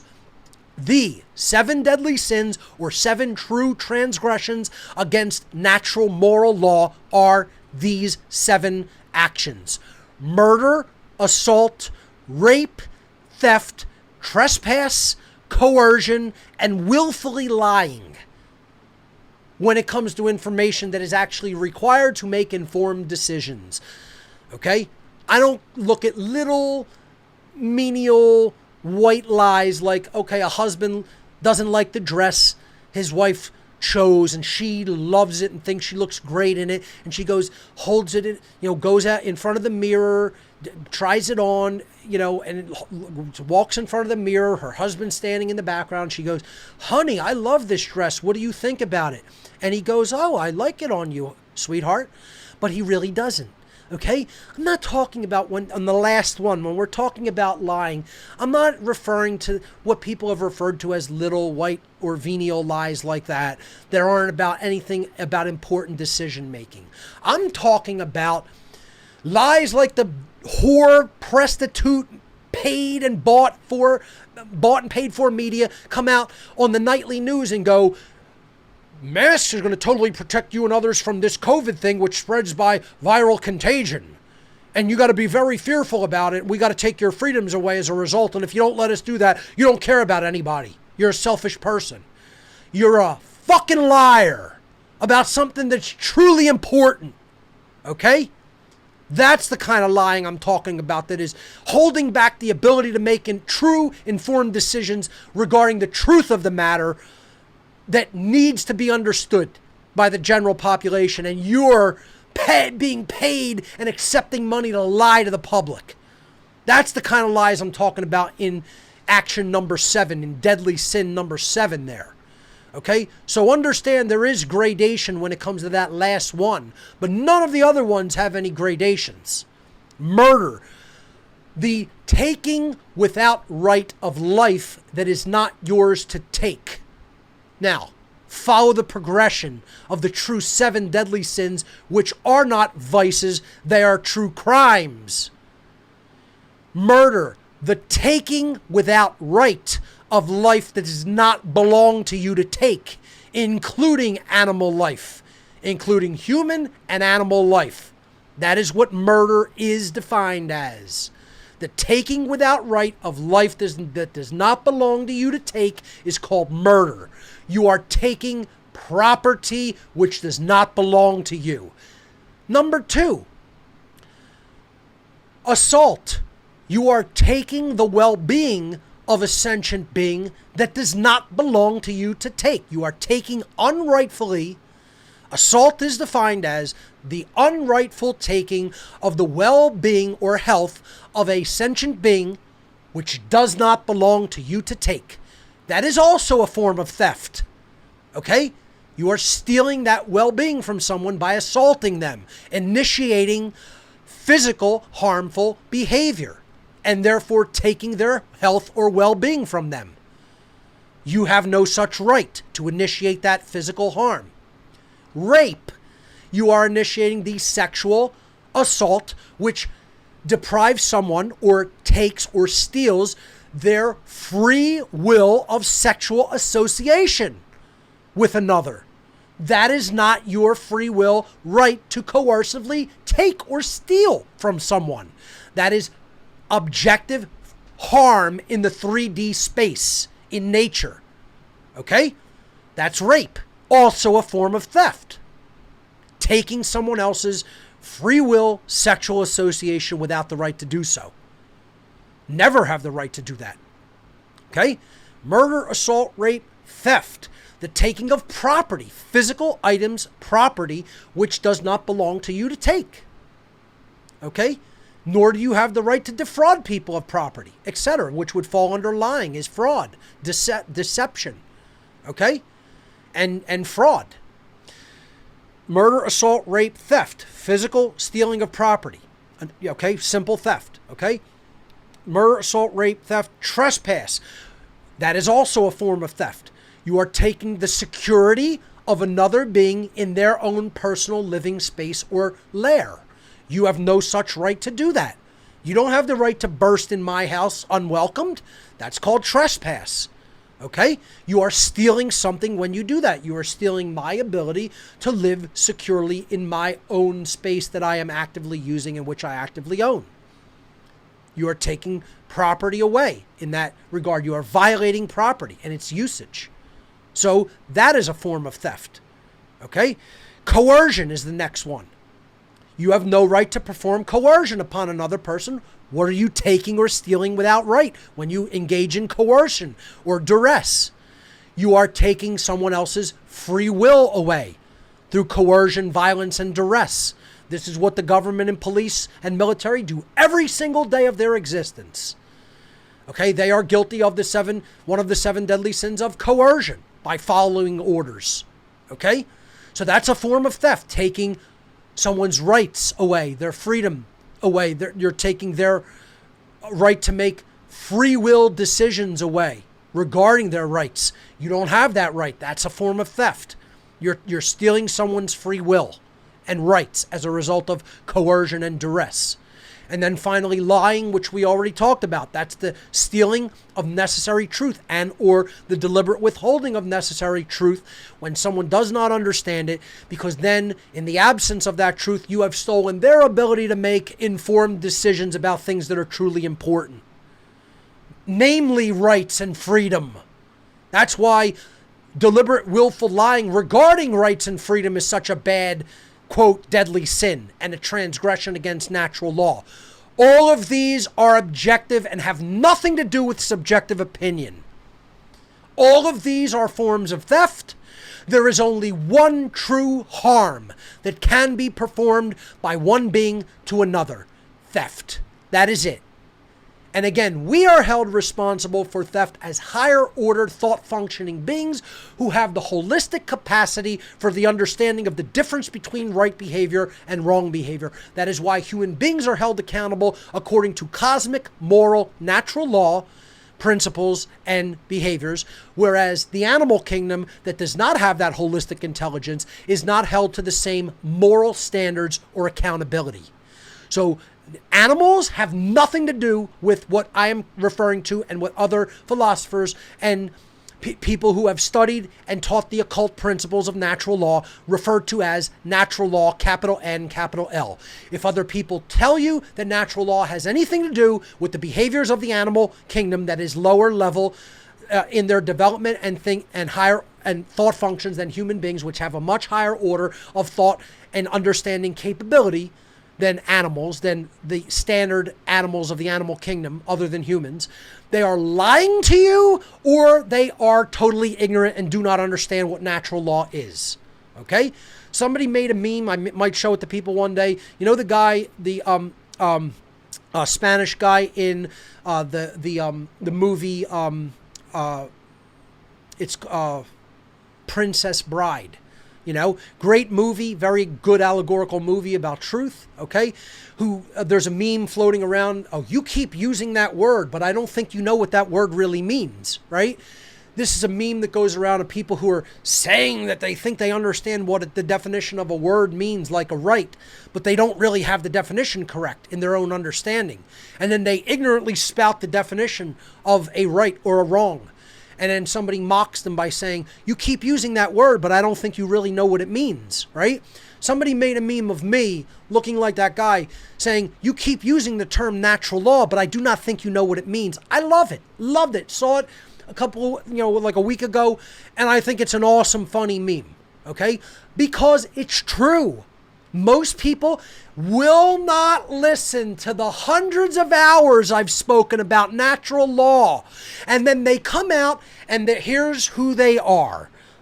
Give me a minute and then we're going to switch over to my next presentation slide. Please switch over to the slides.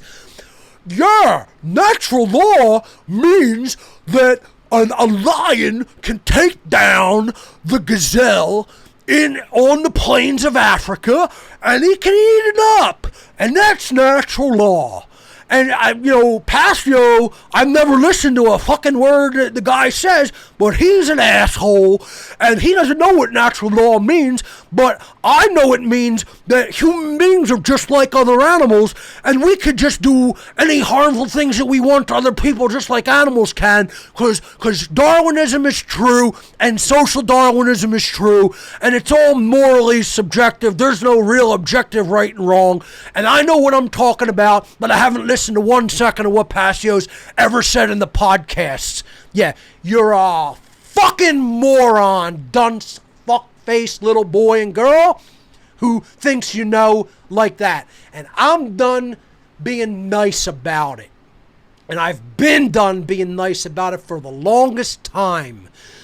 Think about if you've explained it for nearly 15 years of your fucking life. How you would feel if you get jerk-offs like that trying to say that you don't know what you're talking about when you've explained it in unimaginable depth and clarity. I'm not your little shit whipping post or sounding boy that's going to just sit and take your fucking dumb verbal abuse. I'm not going to get obsessed with it, but guess what, folks? You're not going to attribute your dumb fucking level of ignorance to me either. Because I do know what I'm talking about, and most of you don't. And I'll say it just like that to your face. So I don't care anymore about really what goes on in this life. Okay? Whatever happens to me physically, let the fucking chips fall where they may. I'm uninterested in the physical domain from a certain level perspective. Because whatever happens to me, I'll be back doing the great work again. I've taken that vow. I will not leave this plane until all are free. Every last soul. That's the level of persistence, and if you want to call it total insane persistence, that I have at my core soul level. You don't know who you're dealing with. And the controller Satanists of the world, you certainly don't know who you're dealing with, and you certainly don't know the one that got away. You don't know the one that got away, boys and girls, in the big cult. You may think you do, but trust me, you don't know. This is one you don't know as well as you think you do. Let's just say that. Yeah. So,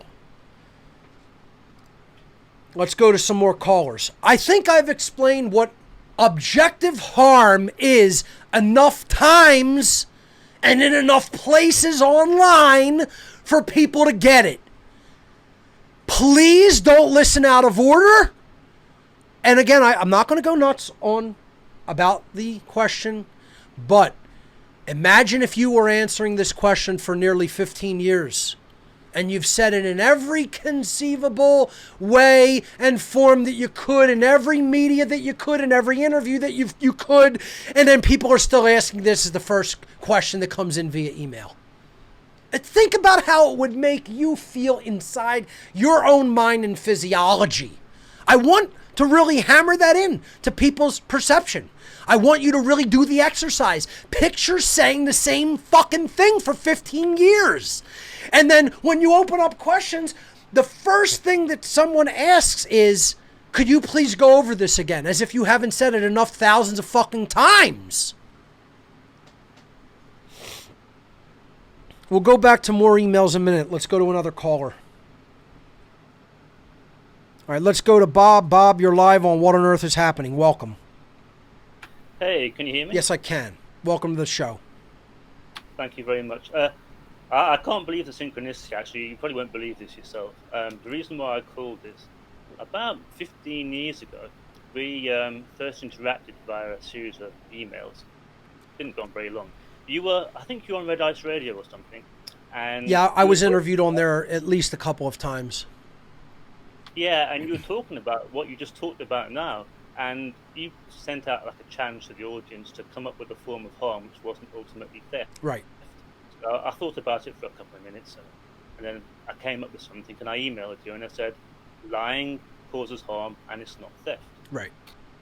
I don't know if you remember. You emailed me back, and you said, lying is theft of truth. Right. And I emailed you back, and I said, lying isn't theft of anything, it's an act of giving false information. The truth still exists. And that's pretty much This is true. This is true. So I would say it's stealing of by default or defrauding. Stealing by deception. The ability, or not ability of someone else, but the conveyance of necessary information. So you could split hairs about the wording of the definition, right?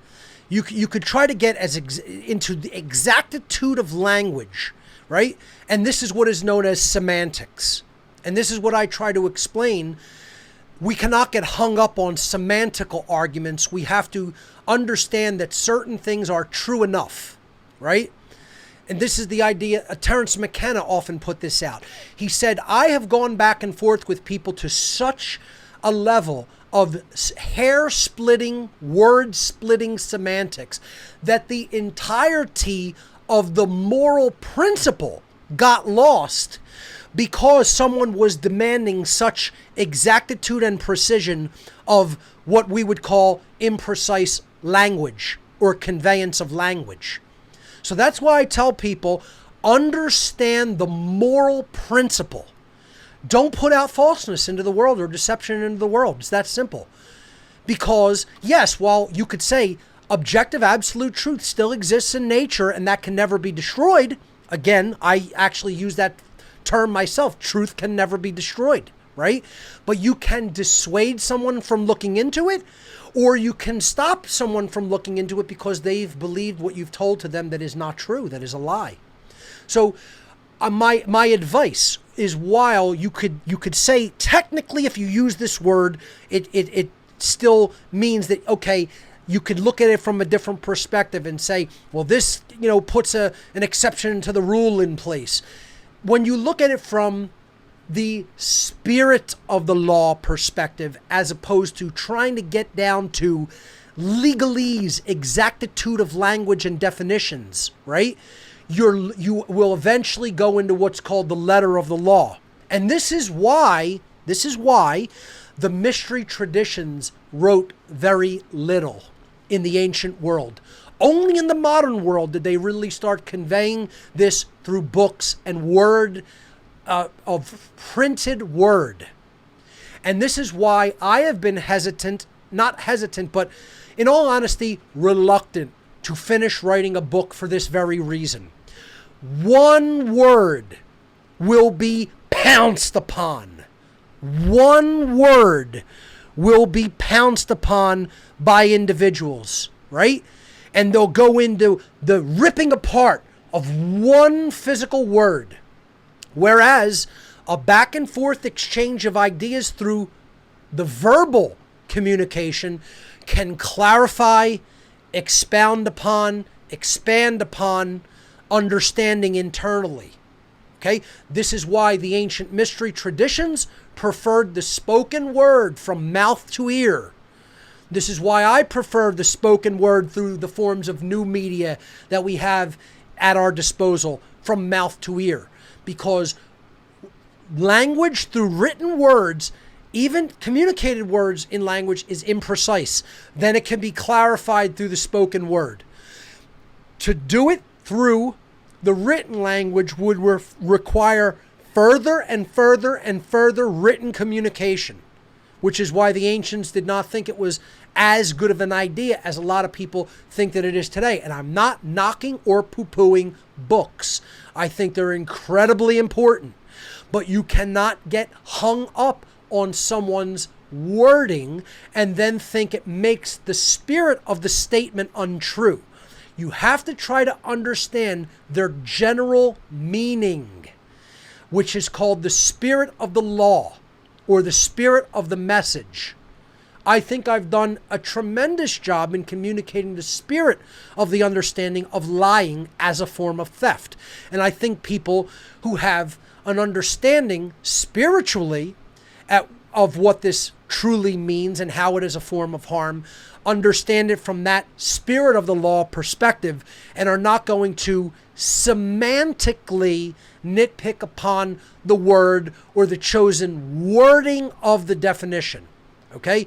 It still is a form of harm, and it still is a form of theft of necessary conveyance of information.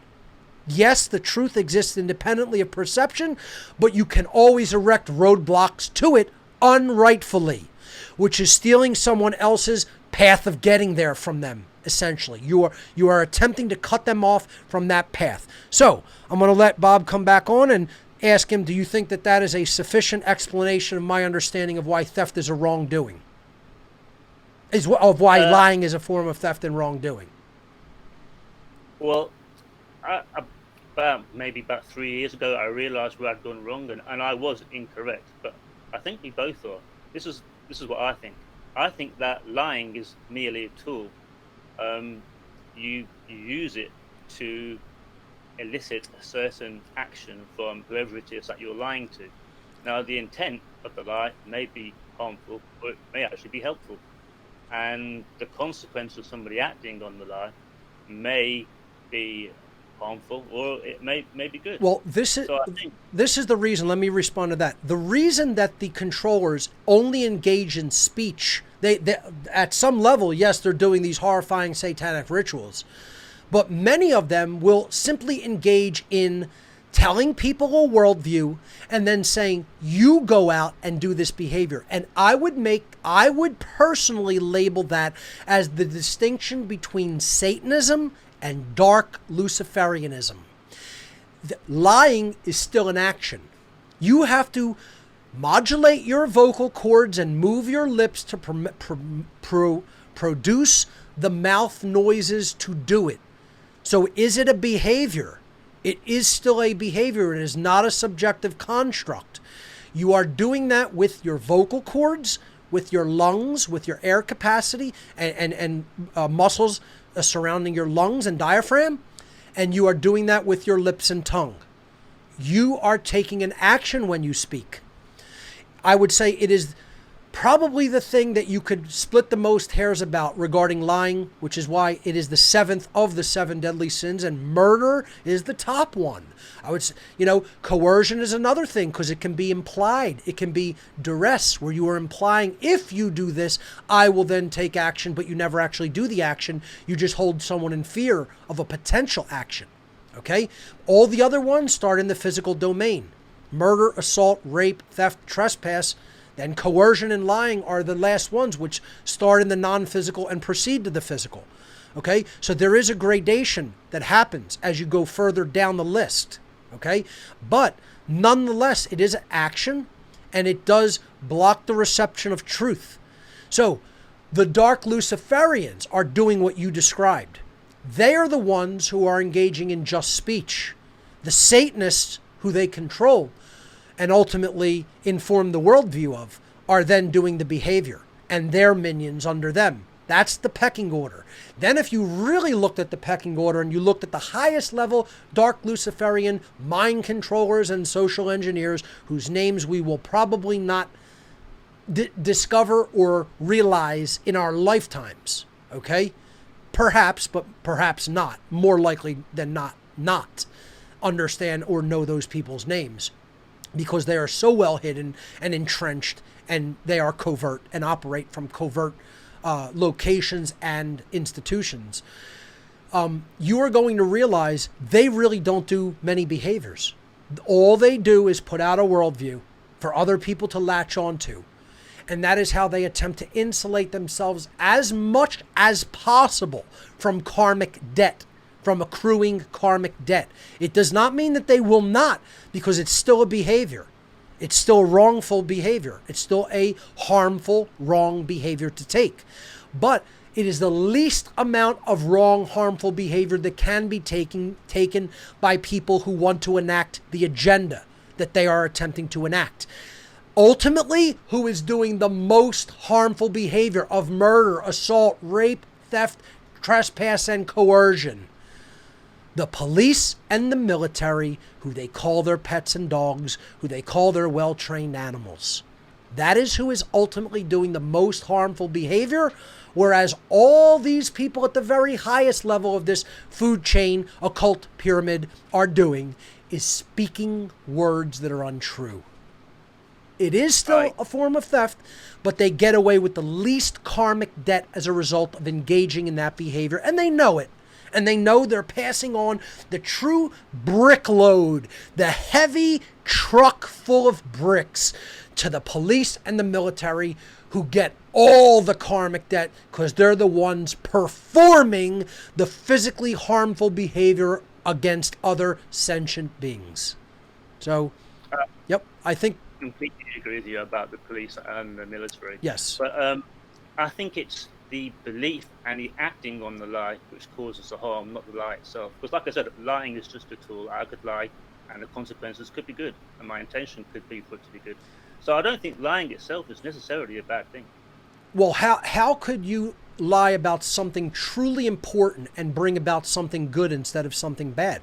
The whole idea of truth discovery is getting to that which is correct, because that which is correct is synonymous with that which is moral. Anything that is false and wrong is going to lead to behavior which is also false and morally wrong. See, what I would recommend to you, Bob, is please read the works of Richard W. Wetherill. You'll probably find his way of explaining natural law and going into what you might consider exactitude of language enlightening and helpful. And then you will understand he really gets into lying in a big way as well in his work. Okay? You cannot separate correctness from true morality either. That which is correct will lead you to that which is true. So lying will always eventually lead you to that which is false, and therefore eventually will lead you down the path of immorality and moral wrongful behavior, and immoral wrongful behavior. So that is why go deeper into an understanding of how lying, especially about anything truly important. You don't like your wife's souffle that she just made for you for your birthday because she thought you'd love it, and you go, that's a wonderful dish you just made. Okay, you're not giving her accurate information, and I'm not trying to excuse that and say it's great, go ahead and engage in that. Don't get my words twisted, right? But is that the equivalent of lying to someone about something as important as that we're doing this to protect you when we're taking your rights away? No, a lot more harm is going to result.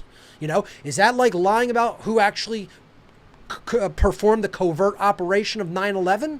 Is that like lying and saying there were weapons of mass destruction in Iraq? Let's send the military in there and kill 1 million Iraqi citizens? No, it's not the same. Look at the harm that resulted, the physical harm that resulted. So I'm going to recommend for you, Be Right or Go Wrong by Richard Wetherill. I'm going to recommend How to Avoid Problems and Prevent Trouble by Richard Wetherill. I'm going to recommend Right is Might by Richard Wetherill. Read those, and I guarantee you will come out with a much higher level understanding of natural law than you are already at this juncture, and this will clarify the what I call one of the 7 deadly sins of willfully lying regarding what is truly important to understand as a truly harmful behavior. That's my advice. Let's go to another caller. Actually, let's see. Let's go to another quick email, then I'll switch to a caller. Let's see. All right. Somebody asked, once the injections possibly become mandatory, what is the best way to resist, quote, authority figures? First of all, the best way to resist it right now is putting the truth out about the non-infectivity. You could even quote their own studies in the National Institutes of Health and that are publicly released on PubMed, that there is no asymptomatic transmission. It's publicly acknowledged even by their own scientific institutions. They tried to infect 455 individuals with SARS-CoV-2 and they could not do it, could not accomplish it. But you won't hear about that in the nightly news. You won't hear about that in the mainstream papers. You won't hear about that in the mainstream magazines. You won't hear about that on the mainstream websites. No, people will just ignore that one. Oh, they're telling you the truth over here, but here, don't worry about this peer-reviewed journal. No, it's a cherry-picking operation for their agenda. And guess what? You have people even in the so-called truth community insisting, no, they lied to us about Iraq. They lied to us about 9/11. They lied to us about all of this other shit. But this one, they care about us and they're telling us the truth. Fucking naive children who don't know how it works and don't understand how the cult operates.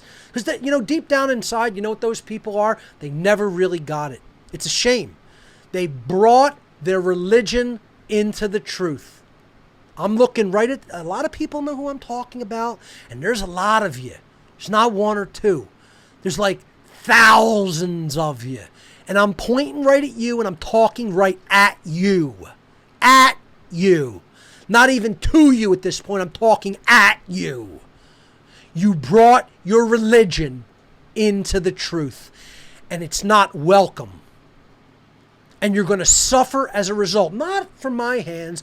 You're going to suffer because you went down the path of falseness. You went down the path of deception. Your vision got clouded by fear. Punk little boy and girl. You got punked. You got bitched. You got played, son. You got played, little girl. Your ego's in the way. You can't admit it to yourself or anybody else. But you're punked, bitched, and played.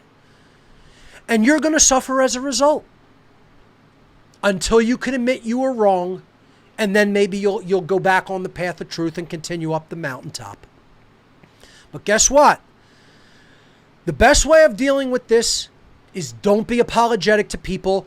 Don't let them control the narrative, and don't let them spread false information for others to believe.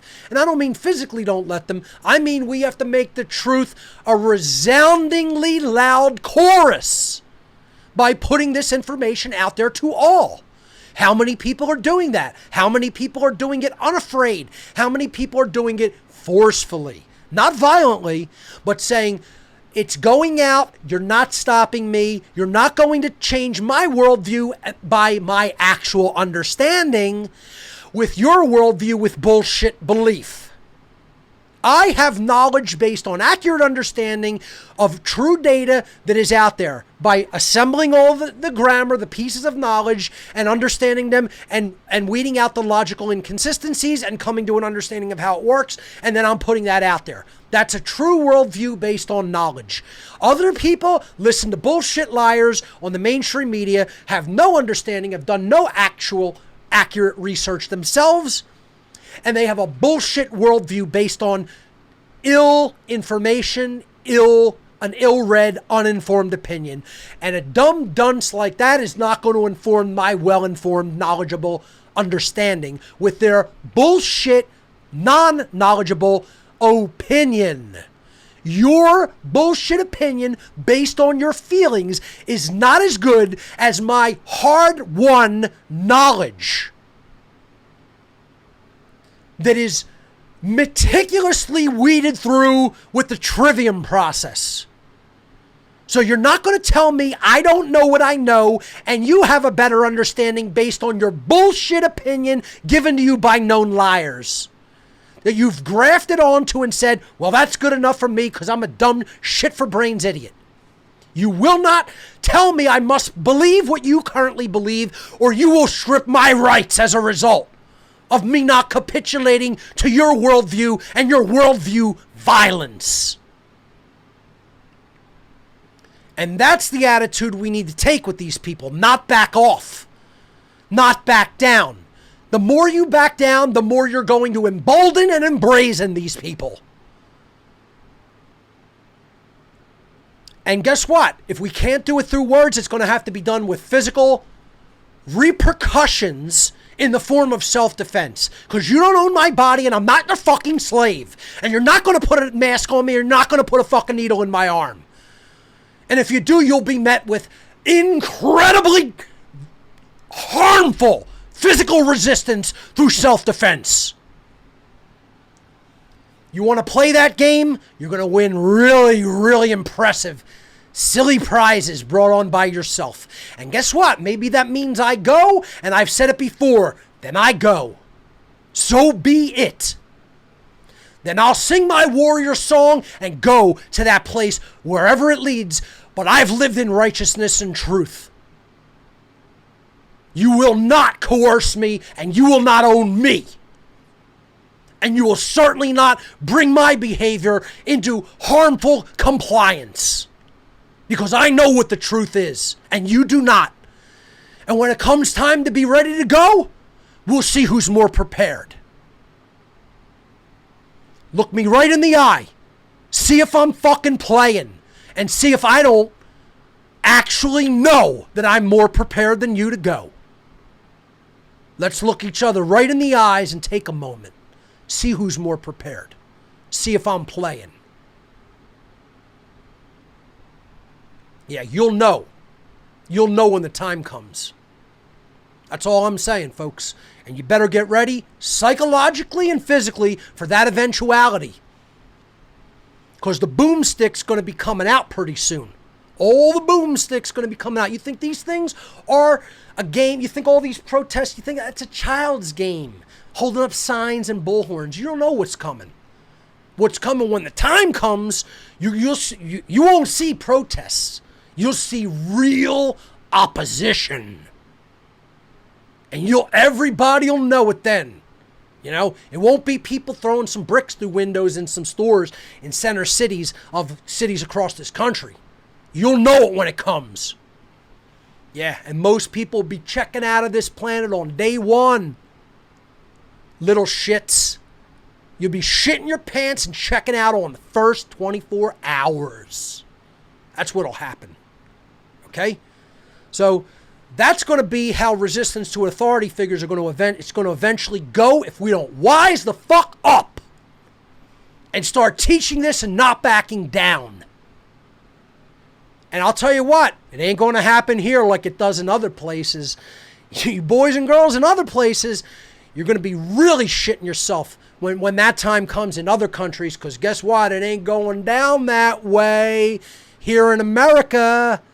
Ain't going down that way here, son. Nah. You'll see. You'll see. Trust me. You'll see. You'll see and hear and feel. And that's all I'm saying. I'm not telling anybody to do anything. It's a prediction. Actually, it's not a prediction. Let me be like Paul Heyman. It's a spoiler.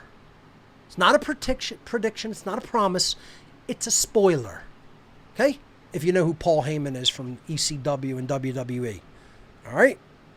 All right, let's go to another caller. Let's hear from Vinny Eastwood. Vinny, my friend, welcome to What on Earth is Happening. How you doing? I don't know if you can actually hear me. Oh, you're coming in loud and clear, my friend. Oh my God, I'm on the Passio show. I love this. Bro, dude, this has been absolutely crazy in New Zealand here, man. I understand that government. I understand that government is slavery, and what's interesting though is I'm helping out the New Zealand's first political party right now called the NZPP, the New Zealand Public Party. And they've come out full on against Agenda 21, against Agenda 2030, against 5G, forced vaccines, the military intervention. New Zealand has now announced that we're going to have troops clearing the streets. They're going to come into your home within the next few weeks and force you to shove 6 inches of swab up your nose. And if they find that you're being tested positive for COVID, and bear in mind they've tested these swabs that haven't been used and they've tested positive for COVID, they're going to take you out of your home, away from your community, and they're going to put you into a new facility, right? These COVID containment facilities, otherwise known as concentration camps. Now, it's very interesting that this has happened directly after the emergence of NZPP. Today, they have announced that they've signed a deal with another New Zealand political party so that they are going to go legit. And this Sunday, there's going to be a huge meeting, a huge protest for our rights, that kind of thing. Now, my question to you, Mark, is number one, are you free 5 p.m. Pacific Standard Time today to do a show with me for 1 hour about it and actually give these guys the info on what natural law is, why government is slavery, all of that kind of thing, so that the party leadership can be up to play with reality? Because honestly, they're going up against the worst, most ruthless psychopaths I've ever seen this country be in the clutches of, and I don't know if they fully understand the reality of what they're up against or how to steel themselves against it. All right, so 5 p.m. Pacific is 8 p.m. my time. That's 2 hours after I go off the air. That is usually downtime where I am resting, recuperating from this show for the 3 hours that I do it. But Vinny, I would do this for very few other people. Since you asked, I will make myself available and I will do this. Absolutely. Mark, there is a reason why I love you, and that's why. Well, look, you're one of the people doing the great work in the world very effectively, Vinny, and I respect you as a colleague and a peer and a friend. So absolutely, you have asked this favor of me, and I will do it for you. Yes. Now, speaking of colleagues and peers, I just had a very unfortunate incident happen. I'm not sure if you're familiar with James Wright, the Freemason whistleblower. I am. But he's been getting gang stalked and messed around for like the last decade. Everybody's been kind of getting threatened, and I think it's affected how he's behaving, that kind of thing. So they may not like it that he come out and expose some of the things that do occur in the lodge system, and they're probably trying to give him some grief for that. Well, he had 2 books that he wrote about the filthy rituals of Freemasonry, and I think I forget the name of the other one, but is he just recently the one that went into he introduced me Order of the Jesters? Oh, sorry. Oh no, No? I don't Okay. think so. But that's not part of the conversation. But I was just thinking to myself, how many colleagues do I have that I can actually talk to about this that might actually understand? And I sort of drew a blank. So let me explain the situation. He met Robert F. Kennedy very recently, who then was very impressed with his work and wanted him to go work for him, that kind of thing. And so then James introduced me to him, but then there was a little bit of a thing where the assistant would go, oh, Vinny doesn't have enough following. He goes in to talk about the Illuminati and reptilians and stuff like that. Maybe we shouldn't go. And so James then sends them this incredibly disgusting, abusive, sexual innuendo email to them. And I was just like, dude, that is WTF. Wow. You know, don't do that kind of thing. And told him that he might have his brain a little bit wired because of how much stalking he's been under, that kind of thing, and it's affected his mind like malware. So now he's being sort of antisocial about it. And I said that out of genuine concern for him. But then what happened was he turned on me and then gave me an equally nasty sort of abusive response. And so unfortunately, see, I've Vinny, now had to block him. A lot of people kind of don't like my work or my personality because I do get confrontative and somewhat aggressive regarding my stance of these things. For the purposes of something like this, of course, I'll tone it down and just explain it from a purely philosophical perspective. I generally only get express this type of emotion cathartically on my own broadcast, which is exclusively mine and is not affiliated with anyone else. So that is why you'll see me take that type of a more, angry emotional stance here. But when I go on other people's platforms, I try to keep it as fact-based and take the emotion out of it as much as possible. Of course, I will tone it down and tailor it to the audience I am delivering it to. I'm very capable of that. And if anybody has seen all of my interviews, you will understand, yes, I do that and am respectful of their platforms because that's their digital space. This is mine. I will do as I will here. This is the digital space that is my, quote, digital property. Okay, this is my show. On others' shows or platforms or meetings, I will tone it down and take it back several notches. So there's no worry about that regarding me, Vinny, and I think you understand that. Yeah. And the thing about it is, I think so many of us are severely traumatized, but particularly by our experiences.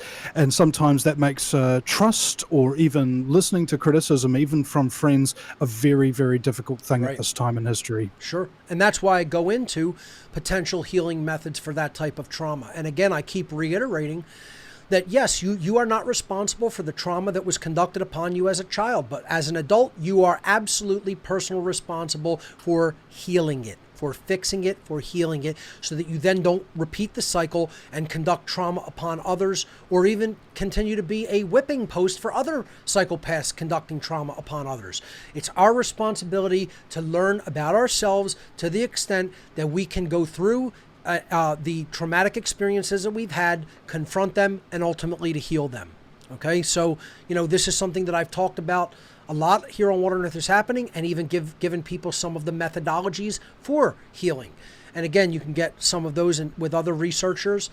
Jay Parker talks a lot about EFT work and transpersonal work and, understanding epigenetics. These are things that I've talked about as well.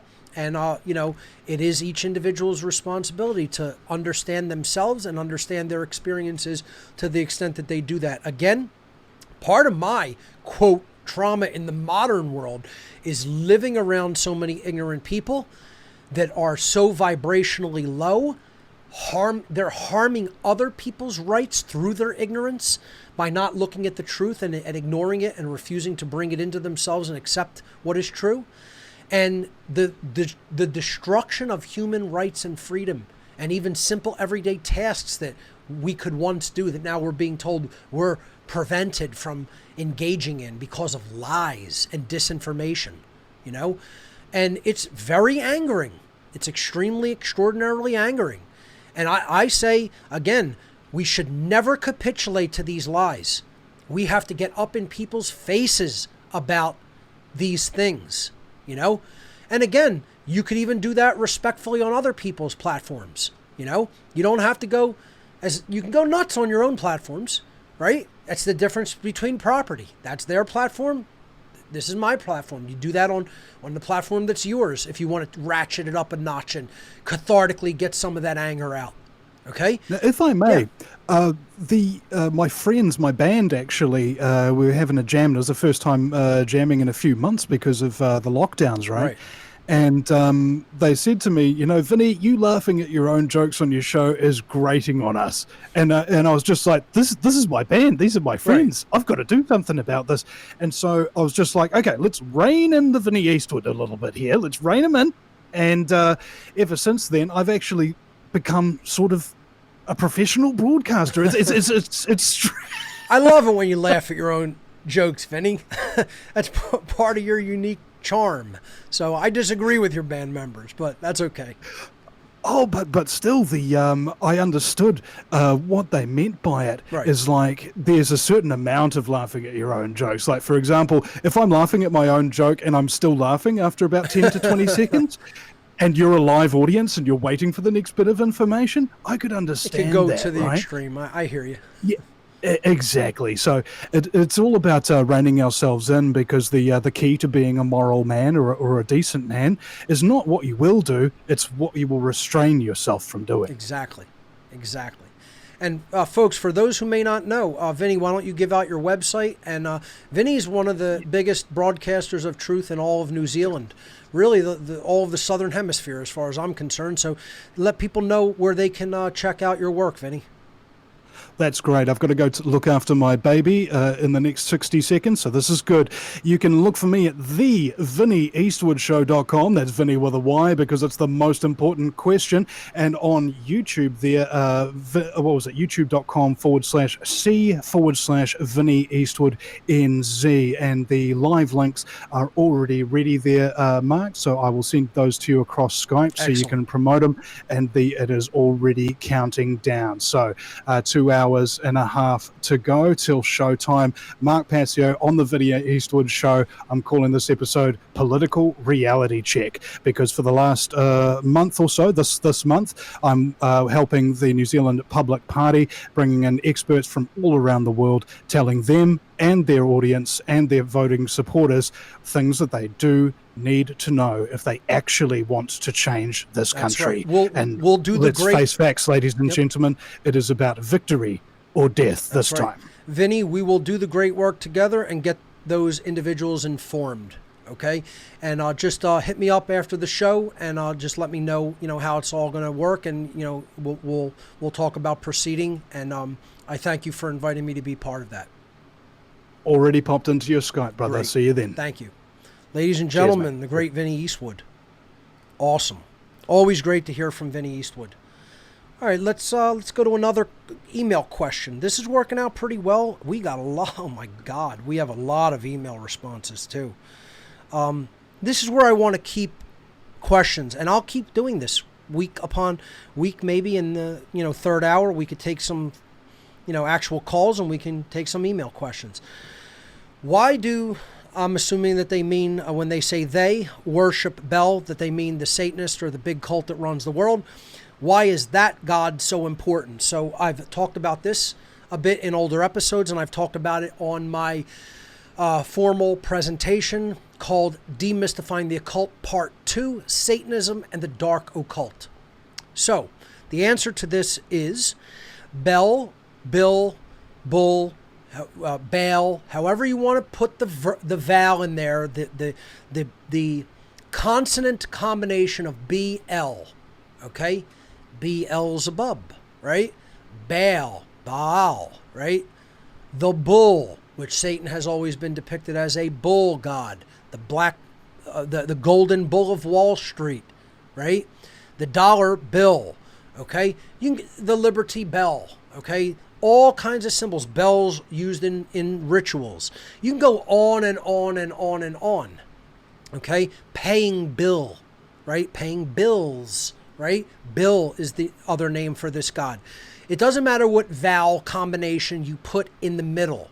BL, in ancient languages, there really weren't vowels, first of all, okay? It was consonants, and the vowels were sort of substituted or implied. So you go back to Sanskrit, ancient Hebrew, these ancient Coptic Egyptian, there's not really vowels. They're consonant sounds and implied vowels. So BL, the consonants B and L, were the sound for the name of their god, okay? And all it represented was the sun depicted as or symbolized as knowledge. Knowledge symbolized by the sun, I should say, okay? So Bel was a sun god, Baal was a sun god, Bil was a sun god. Just look it up, and you can just look this up in any simple, website. Type it in, God Bel, God Bil, right? God Baal, all sun gods, solar cult gods. It represented knowledge, light. Light and knowledge have been used synonymously. The sun has always been a symbol of knowledge. This god represents knowledge that they have, that they understand, and that they wield. Yet other people don't have it, other people don't understand it, and other people don't wield it. Therefore, a tremendous power differential comes about as a result of this tremendous knowledge differential. This is what is meant by the term knowledge is power. No, not quite. Knowledge applied in the world is power. And knowledge applied in the world by a group of people who have a whole lot of it, used as a weapon against other people who don't have any of it, is a power differential in the world. That's how they amassed, accrued, and apply knowledge as power. So this is what their God represents. Don't get hung up on the descriptions or depictions of the God itself. It's an idea. It's a representation. It's a symbol. Please understand that. It has nothing to do with, oh, this is the God of the Bible, and so we look at this as the opposite of that, and this is the God we've made in this image, and we worship it. It doesn't work that way. It's a symbol. What was it in the ancient world? It's the dark sun. It's not the true light. The true light, the true sun, the true light, the star of our solar system is one of the suns of the universe that the real creator of the universe put there. That's been referred to as God's son. That's where the whole idea of Christianity being represented by the Son of God came from. It's an allegory. The same is true in the dark allegory of Satanism and dark Luciferianism. Lucifer is the light, lux ferre, bringer of light, to carry the light, to ferry the light. It's all an allegory. Who's going to wield and control that light? Is it going to be distributed like knowledge should be distributed in an egalitarian way to everyone so that they all understand? And then we level the playing field so people can't be manipulated and controlled because they all have that knowledge and understanding and it's common sense. Or is a small, tiny elite group going to own and control the knowledge, keep it back from other people, keep it occulted, hidden, or keep it sequestered in some way where other people are saying, oh, we don't need to look at that. That's evil. That's the occult. It's all a manipulation game. And then they wield the knowledge in a dark way for the purposes of deception, control, manipulation, and ultimate rulership.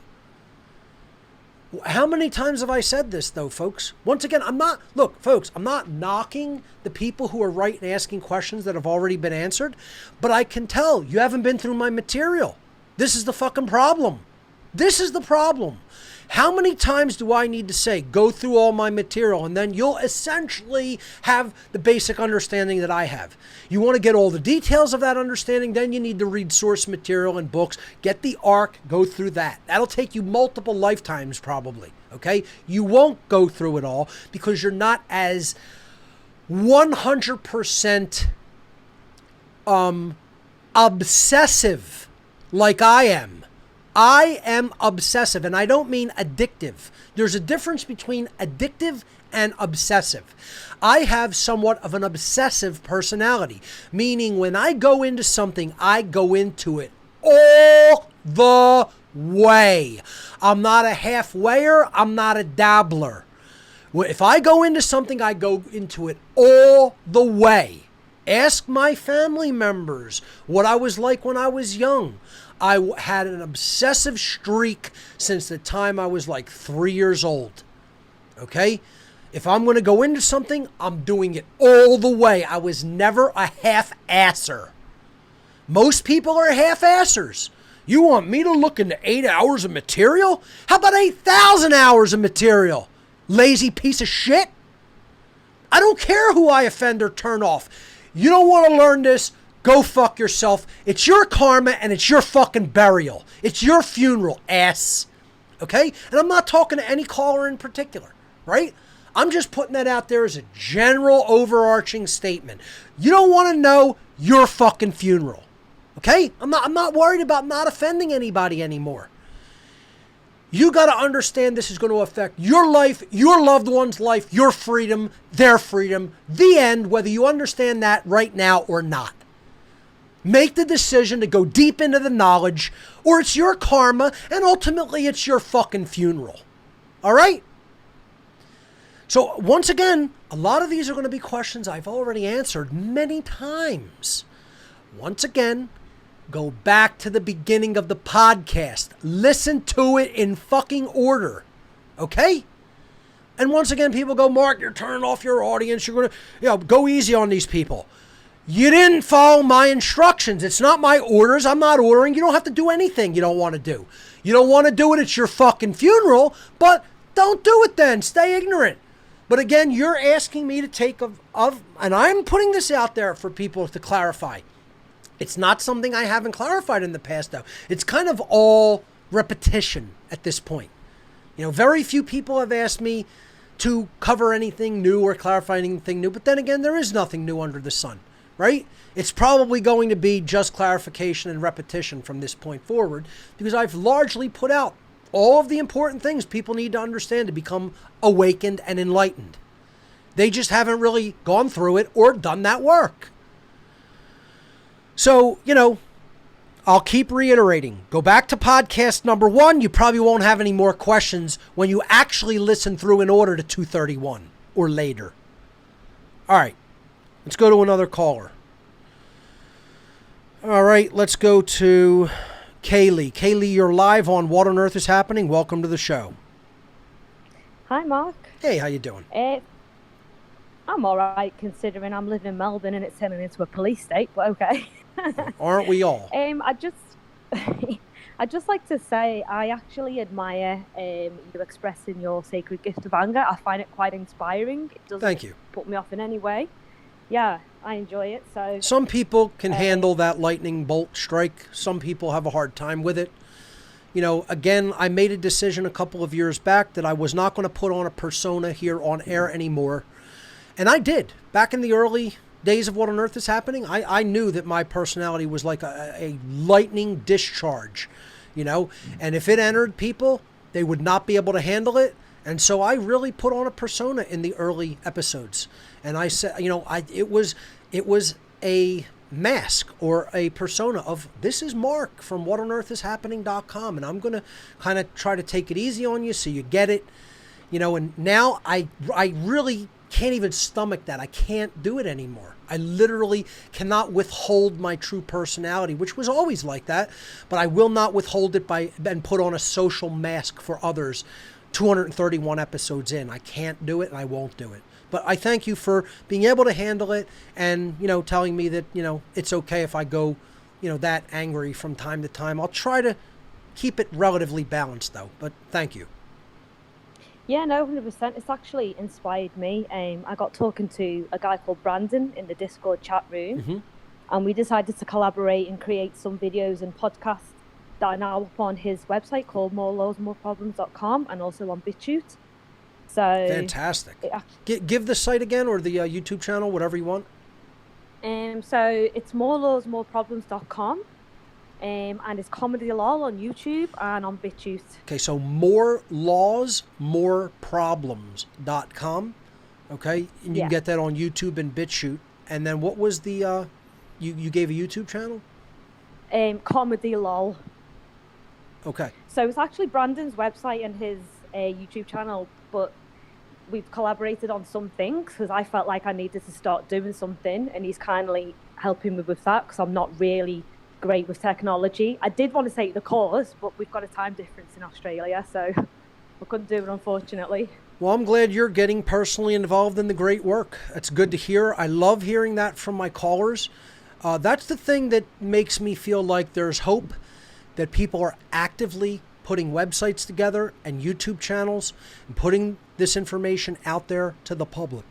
I love hearing examples of that because that's what this is all ultimately about, folks, is taking right action in an age of deception, disinformation, lies, and the destruction of human freedoms. So, Kaylee, that's a great job. I'm very glad to hear that you're doing that with others. And again, people can team up. If you're not technically inclined, but you feel like you got a great way of presenting information, you team up with a technical individual and you share the responsibility. There's always ways of dealing with it and, doing it as a team. It doesn't have to be super individualistic. I have a team here, thankfully, over time that I was able to put together. I was very alone when I first started doing this. It morphed into a team dynamic, and I'm very thankful for that because I wouldn't be able to do this to the level that I'm doing it without my team. So, Kaylee, I really appreciate that you've gotten involved in the great work to that extent. So, if you have a question, you can go ahead and fire it away. Yeah, sure. I have a question. So it's regarding, the mandatory mask wearing, which is in England and Melbourne at the moment. Mm-hmm. Well, it actually comes in next week on Wednesday. They're giving us time to go and buy face masks, which I'm not going to do. But I just wanted to ask, do you think it's not only a symbol of submission, but would you say it's also a test for the level of consciousness Absolutely. at the moment? Absolutely. That's what this is. You could call it a shit test, folks. That's all it is. It's saying how much shit are you going to put up with as a whole society, as a culture, as a species.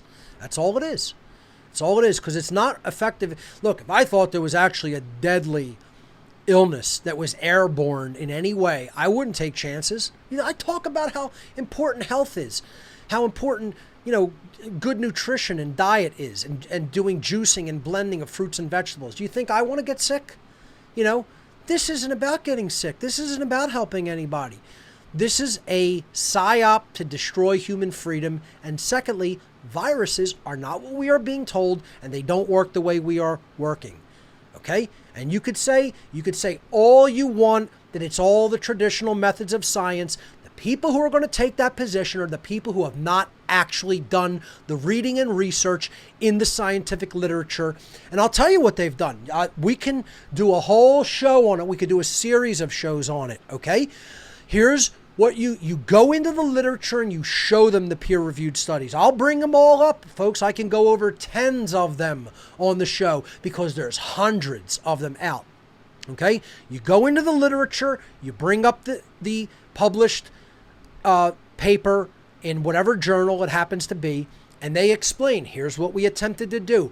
We took 100 well people and we took 10 sick people, and we made them all sit right next to, touch, contact, sleep in bed with, all different methodologies to attempt to have those sick people infect the healthy people. And they say we did this for, multiple days, could not produce transmission of the alleged contagion, right? So they went more extreme. And they take mucoid material. They allow the sick people to sneeze into trays, to spit into trays, to cough into trays, right? And then they put that tray right in the presence of a well person. And hundreds of people we're talking about at all different stages of the disease. Tens of sick people, hundreds of well people cannot, through mucoid nearness to their mucoid alleged infectious material, transmit the disease. So they go more extreme. They make them, put a bubble around their head, sneeze into it, then put that bubble, plastic bubble, like an inverted fish bowl with obviously room to breathe. It's not an enclosed thing. They make them sneeze, blow their snot out all over it, cough all over it, spit on the inside, mucoids running all over, dripping down the inside of the inverted fishbowl bubble. Put that over a healthy person's head. Hundreds of them can't produce the infection and the healthy person can't transmit it. Having them breathe in mucoid material, right? So they go more extreme, right? Having them sit directly in front of a healthy person. They breathe all out in a deep way. Breathe it all out. Their breath as hard as they can breathe out. And the healthy person sits 2 inches from their mouth and goes and sucks it in. Sucks in deep into their lungs and holds it, their expired breath. Can't infect anybody. Hundreds of people they do it to. No transmission, no contagion, no infection. So they say this still isn't extreme enough. We need to go more extreme.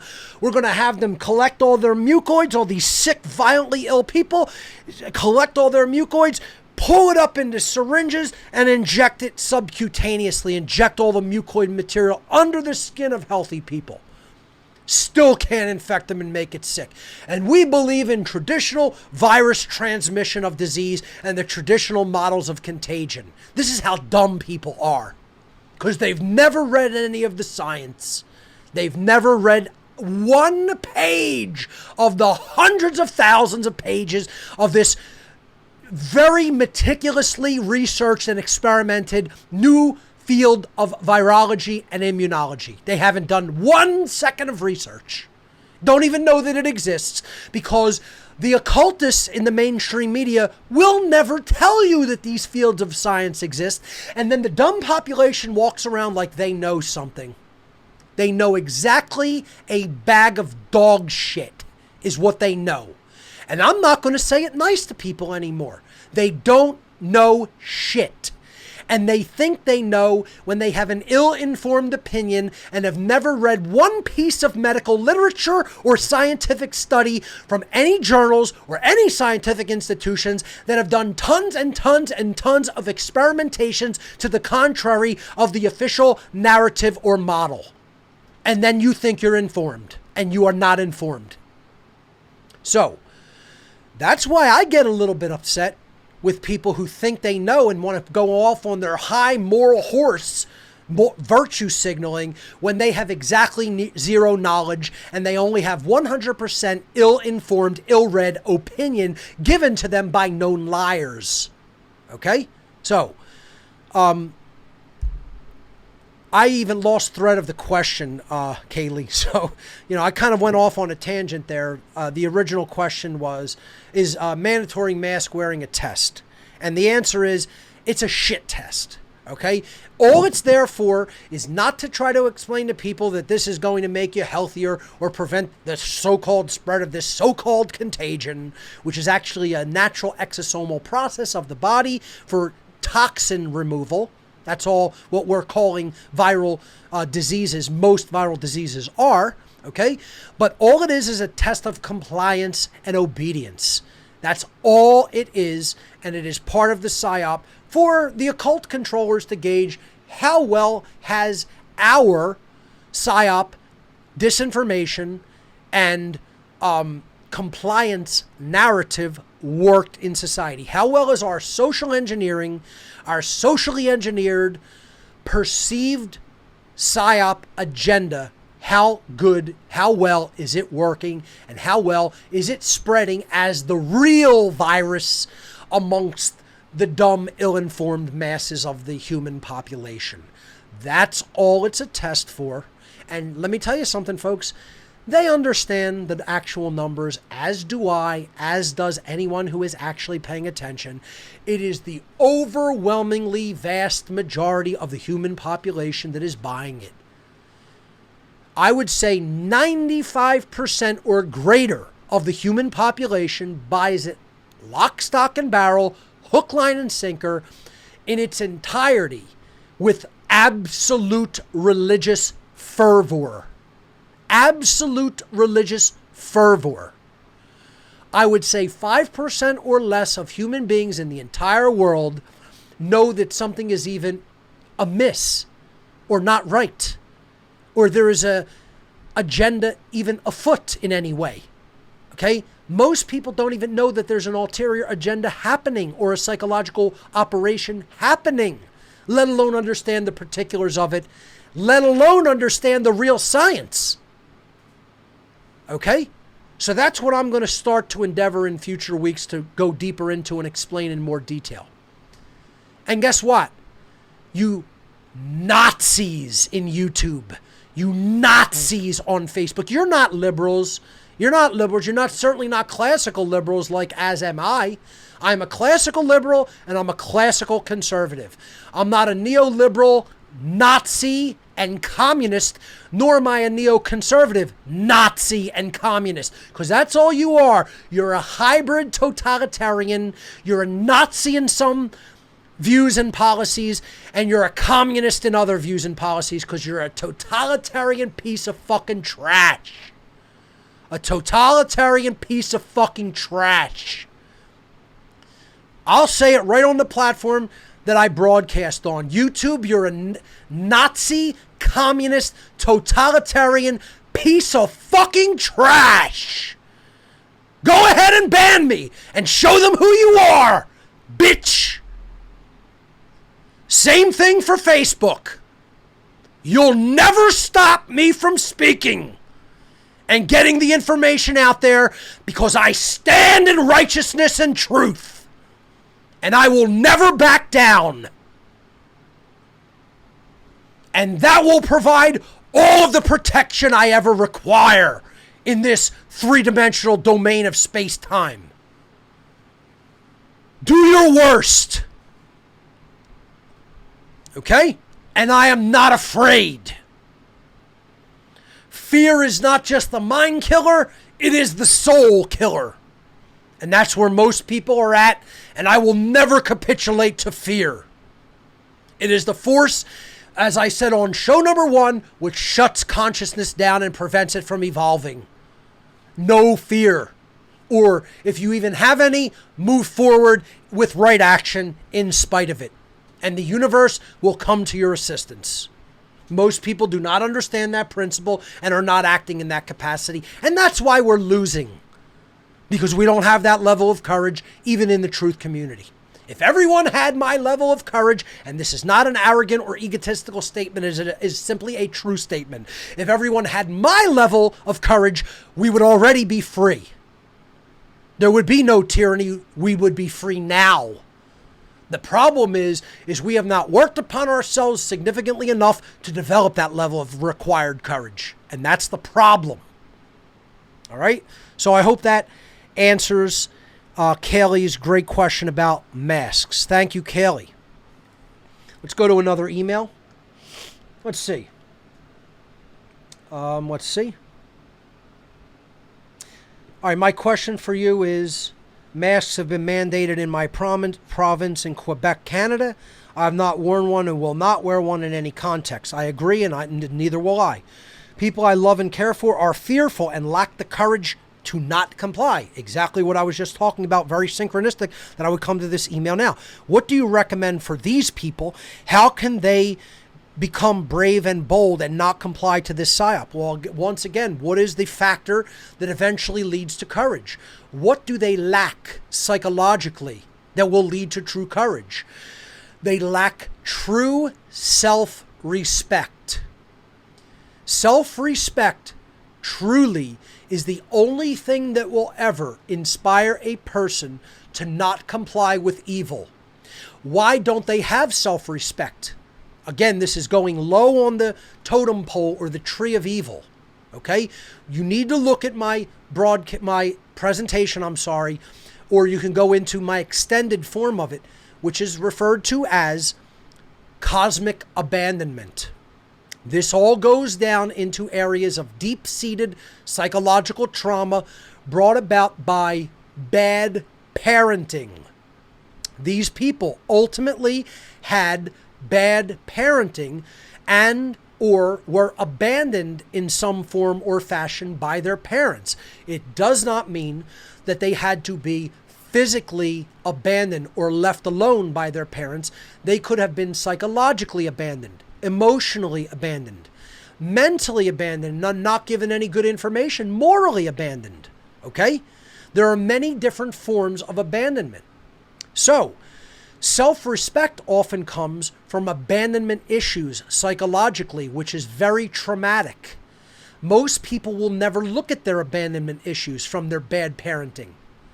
And they will simply have them deeply rooted, nested subconsciously. And they never bring them to the surface. And they go, you know what? My parents didn't really do a good job raising me morally. They never taught me morality. My parents didn't do a good job giving me good food so that my brain would work well. They bought the shittiest, cheapest food they could find. That's a form of abusiveness and or trauma, right? My parents were never really emotionally connective with me. They didn't really care about how I felt or what I was emotionally going through. All they cared about was my physical comfort, right? I myself went through some of this. You have to recognize it. You have to admit it. You have to acknowledge it first, that there's that problem and that you're traumatized by it. Then you have to work through it. And you don't work through it just by blaming other people, because again, you can understand why it exists, what that person went through, and then you can let go. You don't even have to forgive. You don't even have to forgive the person that conducted the trauma. True forgiveness, as I have described it, spiritually, is a two-way street. That person has to be sorry and recognize what they did at a conscious level. And then they have to apologize for it. And then say they'll never do it again and prove that they won't do it again through their behavior. Then you could slowly trust them and forgive them. That's what real forgiveness is. Real forgiveness isn't go, oh, I don't know whether you changed or not, but you're forgiven. That's bullshit New Age forgiveness. Okay? Real forgiveness means the person's truly sorry and they've made a true amends to try to repair the damage that they have done. Letting go, however, is different spiritually, right? So that means the person may not be repentant. The person may not even have acknowledged their wrongdoing, but you're going to let it go. You're going to acknowledge it and say, here's what they did. I acknowledge what they did. I understand the harm it caused, and I understand that they did it. And I was a child and I was traumatized by it. That's called working through your trauma and grief subconsciously and bringing it from the subconscious mind up to the level of the conscious so that you can actually work with that shadow material that is no longer buried. This is often what addicts cannot do and why they go deeper in depression and addiction. But this is what most of society is wrestling with and cannot bring themselves to do. Because you have to tell hard truths to yourself, and it's fucking painful. And it's nasty material that you don't want to drudge up and you don't want to look at and you don't want to confront. It's called dealing with the fear that's deep inside your heart and mind and wrestling and struggling with it in black, ugly muck and mud. You know? But if you do that, there's spiritual gold on the other side. You know? Because you're dealing with who you really are. And you're understanding, I'm like this because of this. You know? This is what led and informed my behavior. And why I behave the way I behave. Why I am a coward and why I am lazy and why I am apathetic and why I am ignorant. And I had to do all these things because I was all that. I was trash. I was the kind of trash people that I was talking about in the past. I had to admit that to myself. I had to conquer my ego by admitting that and accepting it. And going through the long, hard, tragic, dark night of the soul in which I went deeper into depression, deeper into self-loathing. But then realize, here's the underlying causal factor reasons. This is what the shadow work is, folks. There's no magic button. There's no magic pill. There's no magic technique. You don't do a little bit of meditation sitting in a lotus position and all of a sudden that magically goes the fuck away. It doesn't work like that. It's hard, deep, painful muck work that no one wants to do. It's getting grimy and dirty in your own muck and sleaze and acknowledging what a total piece of garbage in many ways, in different aspects and areas of your psychology and your mental and emotional and spiritual makeup you have become, and acknowledging that all of that is there. And then you have to start right there. That's where you begin. You don't deny it, and you don't refuse to accept it. You accept all of it and take on the full brunt of that personal responsibility deep within the self. Then you start self-work. How many people can honestly say they have gone through that process and kept going through it? Very, very, very, very few. Okay? So that is the unfortunate answer to that question about what will create self-respect leading to self-courage, is that level of shadow work. Best of luck inspiring it. That's the real alchemical magic. See, that's why I put this work out to people and tell them that. Don't blow smoke up other people's ass and tell them it's going to be easy. It is going to be the hardest thing you have ever had to do. You will need to sit with yourself and acknowledge the worst parts of you. That's the answer. You didn't want to hear that one, but that's the truth. All right, let's go to one more caller. Mifala, I believe I'm pronouncing that correctly. Mifala? What's up, Mark? Hey, you're How you live. Welcome. Can you hear me? Yes, I can. Got you. I was told I got 8 minutes. So I want to talk about the importance of starting at podcast number 1. Yes. Right? So I stumbled upon your work right after I got out of my new age funk after waking up to a bunch of truths about reality, and I found your natural law seminar, and I binged that twice. Okay. And I watched it a few times since then. I was like, why haven't I started a podcast? I started a podcast, right? And anyone who's listening who has not started at podcast 1, got to explain how vital that is, because you pack so much, you break down reality as a whole, and no one does it as well as you do, first of all. Thank you. I appreciate that. Yes. I appreciate you saying that. Thank you. Yes. And you've put me onto the great work, and so what I learned and what I want to emphasize here is I'm just going to nail a few things. Sure. Things you have explained. We have less than 3 minutes, so I'm just making you aware of the time. You got it. Well, all right. Vitriol, the importance of vitriol, the power differential, worldview healing, objective reality, courage, sovereignty of the mind, body, and spirit, internal monarchy, external anarchy, natural law leads to God, gnosis. Your beliefs are irrelevant, and what your work does and the way you present it in the podcast specifically, you start at level 1, and you ease people into the ability to take it to level 100 or infinity. It was very meticulously yes. calculated and formulated as a stepwise initiatory progression from someone coming at this with very, very little knowledge. That is where I began. So I appreciate you acknowledging that and explaining that to the current viewership or listenership. Thank you. Right. And one quick comment. Sure. I would be a cultural Marxist with no knowledge of self on the streets right now with Antifa. Or I would be a New Ager meditating and praying in my room, ignoring objective reality and not doing the great work. Wow.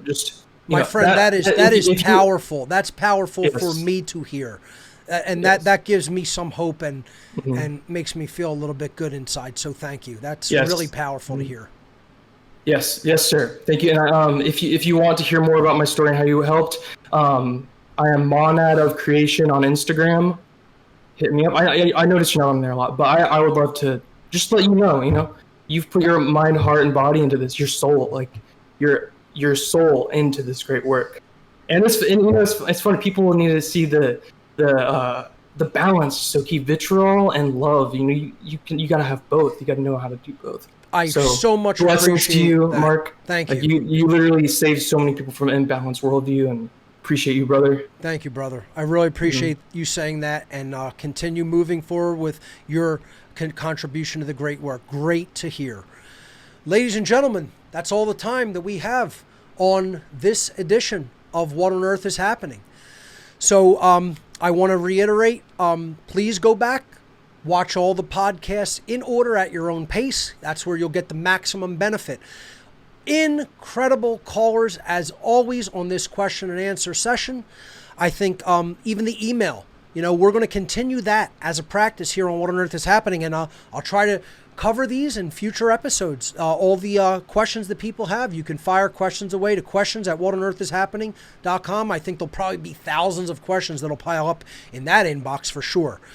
Remember, ladies and gentlemen, government is slavery, and we'll see you right here next week. Thank you for watching.